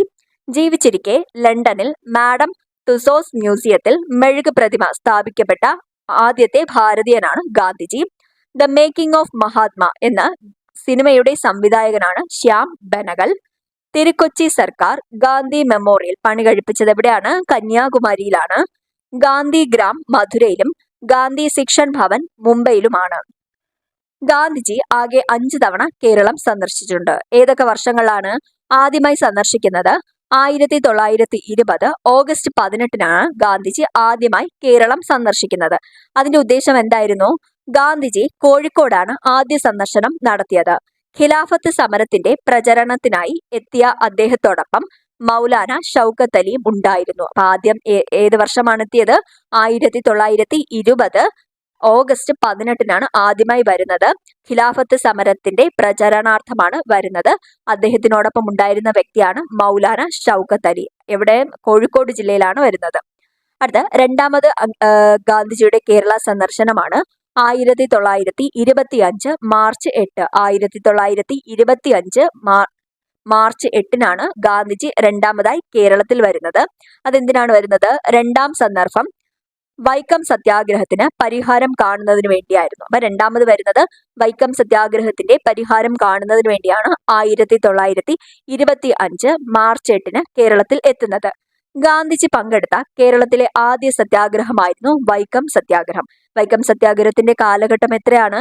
1924-25. അപ്പോൾ ഗാന്ധിജി പങ്കെടുത്ത കേരളത്തിലെ ആദ്യ സത്യാഗ്രഹമാണേത്? വൈക്കം സത്യാഗ്രഹം. തിരുവനന്തപുരത്തെത്തി റാണി സേതു ലക്ഷ്മിഭായിയുമായും ശിവഗിരിയിലെത്തി ശ്രീനാരായണ ഗുരുവുമായും സംഭാഷണം നടത്തി. അപ്പോൾ ഗാന്ധിജി കേരളത്തിൽ രണ്ടാം തവണ വന്നപ്പോൾ തിരുവനന്തപുരത്തെത്തി റാണി സേതു ലക്ഷ്മിഭായിയുമായും ശിവഗിരിയിലെത്തി ശ്രീനാരായണ ഗുരുവുമായും സംഭാഷണം നടത്തി. അപ്പോൾ ഗാന്ധിജിയുടെ രണ്ടാമത്തെ വരവിലാണ് ശ്രീനാരായണ ഗുരുവിനെ കണ്ടുമുട്ടുന്നത്. എവിടെ? ശിവഗിരിയിൽ വെച്ച്. മൂന്നാമതായി 1927 ഒക്ടോബർ 9നാണ് മൂന്നാമതായി ഗാന്ധിജി കേരളത്തിൽ വരുന്നത്. തെക്കേ ഇന്ത്യൻ പര്യടനത്തിന്റെ ഭാഗമായിട്ടാണ് വരുന്നത്. തെക്കേ ഇന്ത്യൻ പര്യടനത്തിന്റെ ഭാഗമായിട്ടാണ് ഗാന്ധിജി മൂന്നാം തവണ കേരളത്തിൽ വരുന്നത്. 1934 ജനുവരി 10നാണ് നാലാമത്തെ തവണ വരുന്നത്. ഹരിജൻ സേവനത്തിന് ഫണ്ട് ശേഖരിക്കുന്നതിന് വേണ്ടിയായിരുന്നു. കൗമുദി എന്ന പെൺകുട്ടി തന്റെ സ്വർണ്ണാഭരണം മുഴുവൻ ഗാന്ധിജിക്ക് നൽകി. എവിടെയാണ്? 1934 വടകരയിൽ വെച്ചാണ് നൽകിയത്. അപ്പോൾ 1934 ജനുവരി 10നാണ് ഗാന്ധിജിയുടെ നാലാം കേരള സന്ദർശനം. ഹരിജൻ സേവനത്തിന്റെ ഫണ്ട് ശേഖരിക്കുന്നതിന് വേണ്ടിയാണ് വന്നത്. കൗമുദി എന്ന പെൺകുട്ടി തന്റെ സ്വർണ്ണാഭരണം മുഴുവൻ അദ്ദേഹത്തിന് കൊടുത്തത് ഏത്? നാലാമത്തെ സന്ദർശനത്തിലാണ്. അഞ്ചാമതായി 1937 ജനുവരി 12നാണ് അവസാന കേരള സന്ദർശനം. 1936 നവംബർ 12 ക്ഷേത്രപ്രവേശന വിളംബരത്തിന്റെ പശ്ചാത്തലമായിരുന്നു ഗാന്ധിജിയുടെ അവസാന സന്ദർശനം. ആധുനിക കാലത്തെ മഹാത്ഭുതം, ജനങ്ങളുടെ ആധ്യാത്മിക വിമോചനത്തിന്റെ അധികാരരേഖയായ സ്മൃതി എന്നിങ്ങനെയാണ് ക്ഷേത്രപ്രവേശന വിളംബരത്തെ ഗാന്ധിജി വിശേഷിപ്പിച്ചിരുന്നത്. 1937 കേരള സന്ദർശനത്തിലാണ് അയ്യങ്കാളിയെ പുലയ രാജ എന്ന് ഗാന്ധിജി വിശേഷിപ്പിക്കുന്നത്. 1937 കേരള സന്ദർശനത്തിനാണ് ഗാന്ധിജി അയ്യങ്കാളിയെ പുലയ രാജ എന്ന് വിശേഷിപ്പിക്കുന്നത്.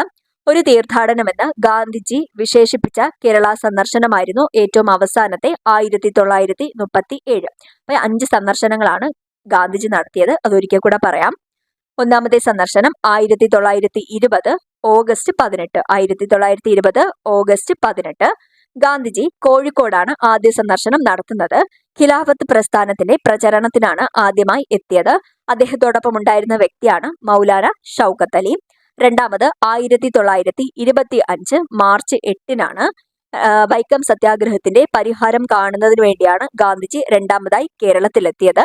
ഗാന്ധിജി കേരളത്തിൽ പങ്കെടുത്ത ആദ്യത്തെ സത്യാഗ്രഹ സമരമായിരുന്നു വൈക്കം സത്യാഗ്രഹം. തിരുവനന്തപുരത്തെത്തി റാണി സേതു ലക്ഷ്മിഭായിയും ശിവഗിരിയിലെത്തി ശ്രീനാരായണ ഗുരുവുമായി സംഭാഷണം നടത്തി. അടുത്ത മൂന്നാമതായി 1927 ഒക്ടോബർ 9 മൂന്നാമതായി കേരള സന്ദർശനം നടത്തിയത്. അതിന്റെ ലക്ഷ്യമെന്ന് പറയുന്നത് തെക്കേ ഇന്ത്യൻ പര്യടനത്തിന്റെ ഭാഗമായിട്ടാണ് സന്ദർശിച്ചത്. നാലാമതായി 1934 ജനുവരി 10 ഹരിജൻ സേവനത്തിന് ഫണ്ട് ശേഖരിക്കുന്നതിന് വേണ്ടിയാണ് വന്നത്. ആ സമയത്ത് കൗമുദി എന്ന പെൺകുട്ടി തന്റെ സ്വർണ്ണാഭരണം മുഴുവൻ ഗാന്ധിജിക്ക് നൽകി. വടകരയിൽ വച്ചിട്ടാണ്. അഞ്ചാമതായി 1937 ജനുവരി 12 ഗാന്ധിജി അവസാനമായി കേരളം സന്ദർശിക്കുന്നത്. അതിന്റെ പശ്ചാത്തലം എന്ന് പറയുന്നത് 1936 നവംബർ 12 ക്ഷേത്ര പ്രവേശന വിളംബരത്തിന്റെ പശ്ചാത്തലമായിരുന്നു ഗാന്ധിജിയുടെ അവസാന സന്ദർശനം. ആധുനിക കാലത്തെ മഹാ അത്ഭുതം, ജനങ്ങളുടെ ആധ്യാത്മിക വിമോചനത്തിന്റെ അധികാര രേഖയായ സ്മൃതി എന്നിങ്ങനെയാണ് ക്ഷേത്രപ്രവേശന വിളംബരത്തെ ഗാന്ധിജി വിശേഷിപ്പിച്ചത്. 1937 കേരള സന്ദർശനത്തിലാണ് ഗാന്ധിജി അയ്യങ്കാളിയെ പുലയ രാജ എന്ന് വിശേഷിപ്പിച്ചത്. അതുപോലെ തന്നെ ഒരു തീർത്ഥാടനം എന്ന് ഗാന്ധിജി വിശേഷിപ്പിച്ച ഗാന്ധിജിയുടെ അവസാനത്തെ കേരള സന്ദർശനമാണ് 1937. ഗാന്ധിജിയുടെ ടോപ്പിക് കഴിഞ്ഞു. അടുത്ത കസ്തൂർബയെ കുറിച്ച് കുറച്ച് വിവരങ്ങൾ നോക്കാം. കസ്തൂർബ ഗാന്ധിയുടെ കാലഘട്ടം 1869 മുതൽ 1944 വരെയാണ്. 1869 ഏപ്രിൽ 11 ഗുജറാത്തിൽ ജനിച്ചു. 1883 മെയ്യിൽ തന്റെ 14-ാം വയസ്സിൽ ഗാന്ധിജിയെ വിവാഹം കഴിച്ചു. എണ്ണമറ്റ സമരങ്ങളിൽ ഗാന്ധിജിയോടൊപ്പം പോരാടിയ അവർ നിരവധി തവണ ജയിലിൽ അടയ്ക്കപ്പെട്ടു. സത്യാഗ്രഹ സമരത്തിന്റെ സ്ത്രീകളുടെ നേതൃത്വം കസ്തൂർബ ഗാന്ധിക്കായിരുന്നു. 1944 ഫെബ്രുവരി 22 പൂനെയിലെ ആഗാഖാൻ കൊട്ടാരത്തിൽ വച്ചാണ് കസ്തൂർബ ഗാന്ധി അന്തരിക്കുന്നത്. കസ്തൂർബ ഗാന്ധിയുടെ ജന്മദിനമായ ഏപ്രിൽ 11 ഇന്ത്യയിൽ ജനനി ശിശു സുരക്ഷാ ദിനമായിട്ടാണ് ആചരിക്കുന്നത്. അപ്പോൾ കസ്തൂർബ ഗാന്ധി ഒരിക്കൽ കൂടെ പറയാം. കാലഘട്ടം എത്രയാണ്? 1869 മുതൽ 1944 വരെയാണ്. ജനനം 1869 ഏപ്രിൽ 11 1883 മെയ്യിൽ തന്റെ 14-ാം വയസ്സിൽ ഗാന്ധിജിയെ വിവാഹം കഴിച്ചു. എണ്ണമറ്റ സമരങ്ങളിൽ ഗാന്ധിജിയോടൊപ്പം പോരാടിയ അവർ നിരവധി തവണ ജയിലിൽ അടയ്ക്കപ്പെട്ടു. സത്യാഗ്രഹ സമരത്തിലെ സ്ത്രീകളുടെ നേതൃത്വം കസ്തൂർബ ഗാന്ധിക്കായിരുന്നു. 1944 ഫെബ്രുവരി 22 പൂനെയിലെ ആഗാഖാൻ കൊട്ടാരത്തിൽ വച്ച് അന്തരിക്കുന്നു. കസ്തൂർബ ഗാന്ധിയുടെ ജന്മദിനമാണ് ഏപ്രിൽ 11. ഇന്ത്യയിൽ ജനനി ശിശു സുരക്ഷാ ദിനമായിട്ടാണ് ആചരിക്കുന്നത്. അടുത്തത് മീരാബെൻ.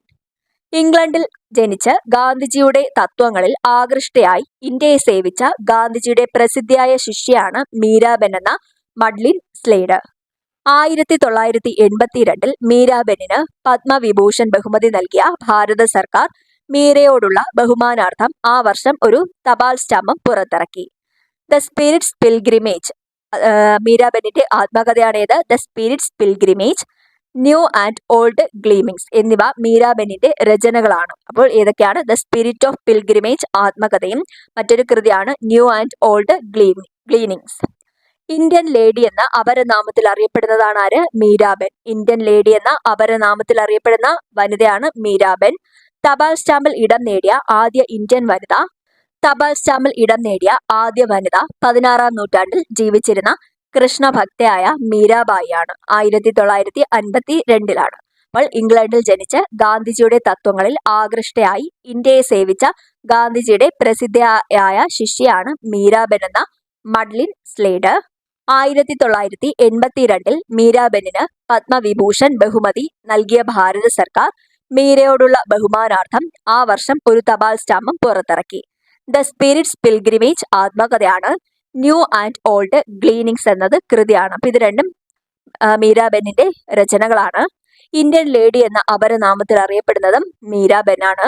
തപാൽ സ്റ്റാമ്പിൽ ഇടം നേടിയ ആദ്യ വനിത 16-ാം നൂറ്റാണ്ടിൽ ജീവിച്ചിരുന്ന കൃഷ്ണഭക്തയായ മീരാബായിയാണ്. 1952. അടുത്തത് സരളാബെൻ. മീരാബെന്നിനെ പോലെ തന്നെ ഗാന്ധിജി നൽകിയ ഭാരതീയ നാമത്താൽ പ്രശസ്തയായ ബ്രിട്ടീഷുകാരിയാണ് കാതറിൻ മേരി ഹെയിൽമാൻ എന്ന സരളാബെൻ. 1901 ഇംഗ്ലണ്ടിലാണ് സരളാബെൻ ജനിച്ചത്. ഗാന്ധിജിയുടെ ഇംഗ്ലീഷ് പുത്രി, ഹിമാലയത്തിന്റെ പുത്രി, ഉത്തരാഖണ്ഡിലെ സോഷ്യൽ ആക്ടിവിസത്തിന്റെ മാതാവ്, എന്നിങ്ങനെ അറിയപ്പെടുന്നതാണ് സരളാബെൻ. ഏതൊക്കെയാണ്? ഗാന്ധിജിയുടെ ഇംഗ്ലീഷ് പുത്രി, ഹിമാലയത്തിന്റെ പുത്രി, ഉത്തരാഖണ്ഡിലെ സോഷ്യൽ ആക്ടിവിസത്തിന്റെ മാതാവ് എന്നിങ്ങനെ അറിയപ്പെടുന്നതാണ് സരളാബെൻ. 1933 ഇന്ത്യയിലെത്തിയ ഇവർ 1937 ഗാന്ധിജി ആവിഷ്കരിച്ച വാർത്താ വിദ്യാഭ്യാസ പദ്ധതിയുടെയും സമ്പൂർണ്ണ മദ്യനിരോധത്തിന്റെയും പ്രചാരകയായി മാറി. അടുത്ത അവസാനമായി ബാബ ആംതെ. മുഴുവൻ പേര് മുരളീധർ ദേവദാസ് ആംതെ ആണ്. ആധുനിക ഗാന്ധി എന്ന് വിശേഷിപ്പിക്കപ്പെടുന്നു. കുഷ്ഠരോഗികളുടെ പുനരധിവാസത്തിനായി ബാബ ആംതെ സ്ഥാപിച്ചിട്ടുള്ള ആശ്രമമാണ് ആനന്ദവൻ. ഒരിക്കൽ കൂടെ പറയാം, സരളാബെൻ. ആരാണ് സരളാബെൻ? മീരാബെന്നിനെ പോലെ തന്നെ ഗാന്ധിജി നൽകിയ ഭാരതീയ നാമത്താൽ പ്രശസ്തയായ ബ്രിട്ടീഷുകാരിയാണ് കാതറിൻ മേരി ഹെയിൽമാൻ എന്ന സരളാബെൻ. 1901 ഇംഗ്ലണ്ടിലാണ് സരളാബെൻ ജനിക്കുന്നത്. ഗാന്ധിജിയുടെ ഇംഗ്ലീഷ് പുത്രി, ഹിമാലയത്തിന്റെ പുത്രി, ഉത്തരാഖണ്ഡിലെ സോഷ്യൽ ആക്ടിവിസത്തിന്റെ മാതാവ് എന്നിങ്ങനെ അറിയപ്പെടുന്നു. 1933 ഇന്ത്യയിലെത്തുന്നത്. എന്നിട്ട് 1937 ഗാന്ധിജി ആവിഷ്കരിച്ച വാർത്താ വിദ്യാഭ്യാസ പദ്ധതിയുടെയും സമ്പൂർണ്ണ മദ്യനിരോധത്തിന്റെയും പ്രചാരകയായി മാറി. ബാബ ആംതെയുടെ മുഴുവൻ പേരാണ് മുരളീധർ ദേവദാസ് ആംതെ. ആധുനിക ഗാന്ധി എന്ന് വിശേഷിപ്പിക്കപ്പെടുന്നു. കുഷ്ഠരോഗികളുടെ പുനരധിവാസത്തിനായി ബാബ ആംതെ സ്ഥാപിച്ച ആശ്രമമാണ് ആനന്ദവൻ. മഹാത്മാഗാന്ധി എന്നത് ഒരു വലിയൊരു ടോപ്പിക്കാണ്. അപ്പൊ മാക്സിമം കണ്ടന്റ് ഇതിൽ ഉൾപ്പെടുത്തിയിട്ടുണ്ട്. അപ്പൊ ഇതൊന്ന് വായിച്ചു നോക്കുക. ഇന്നത്തെ ക്ലാസ്സിലെ ആദ്യത്തെ ടോപ്പിക്കാണിത്.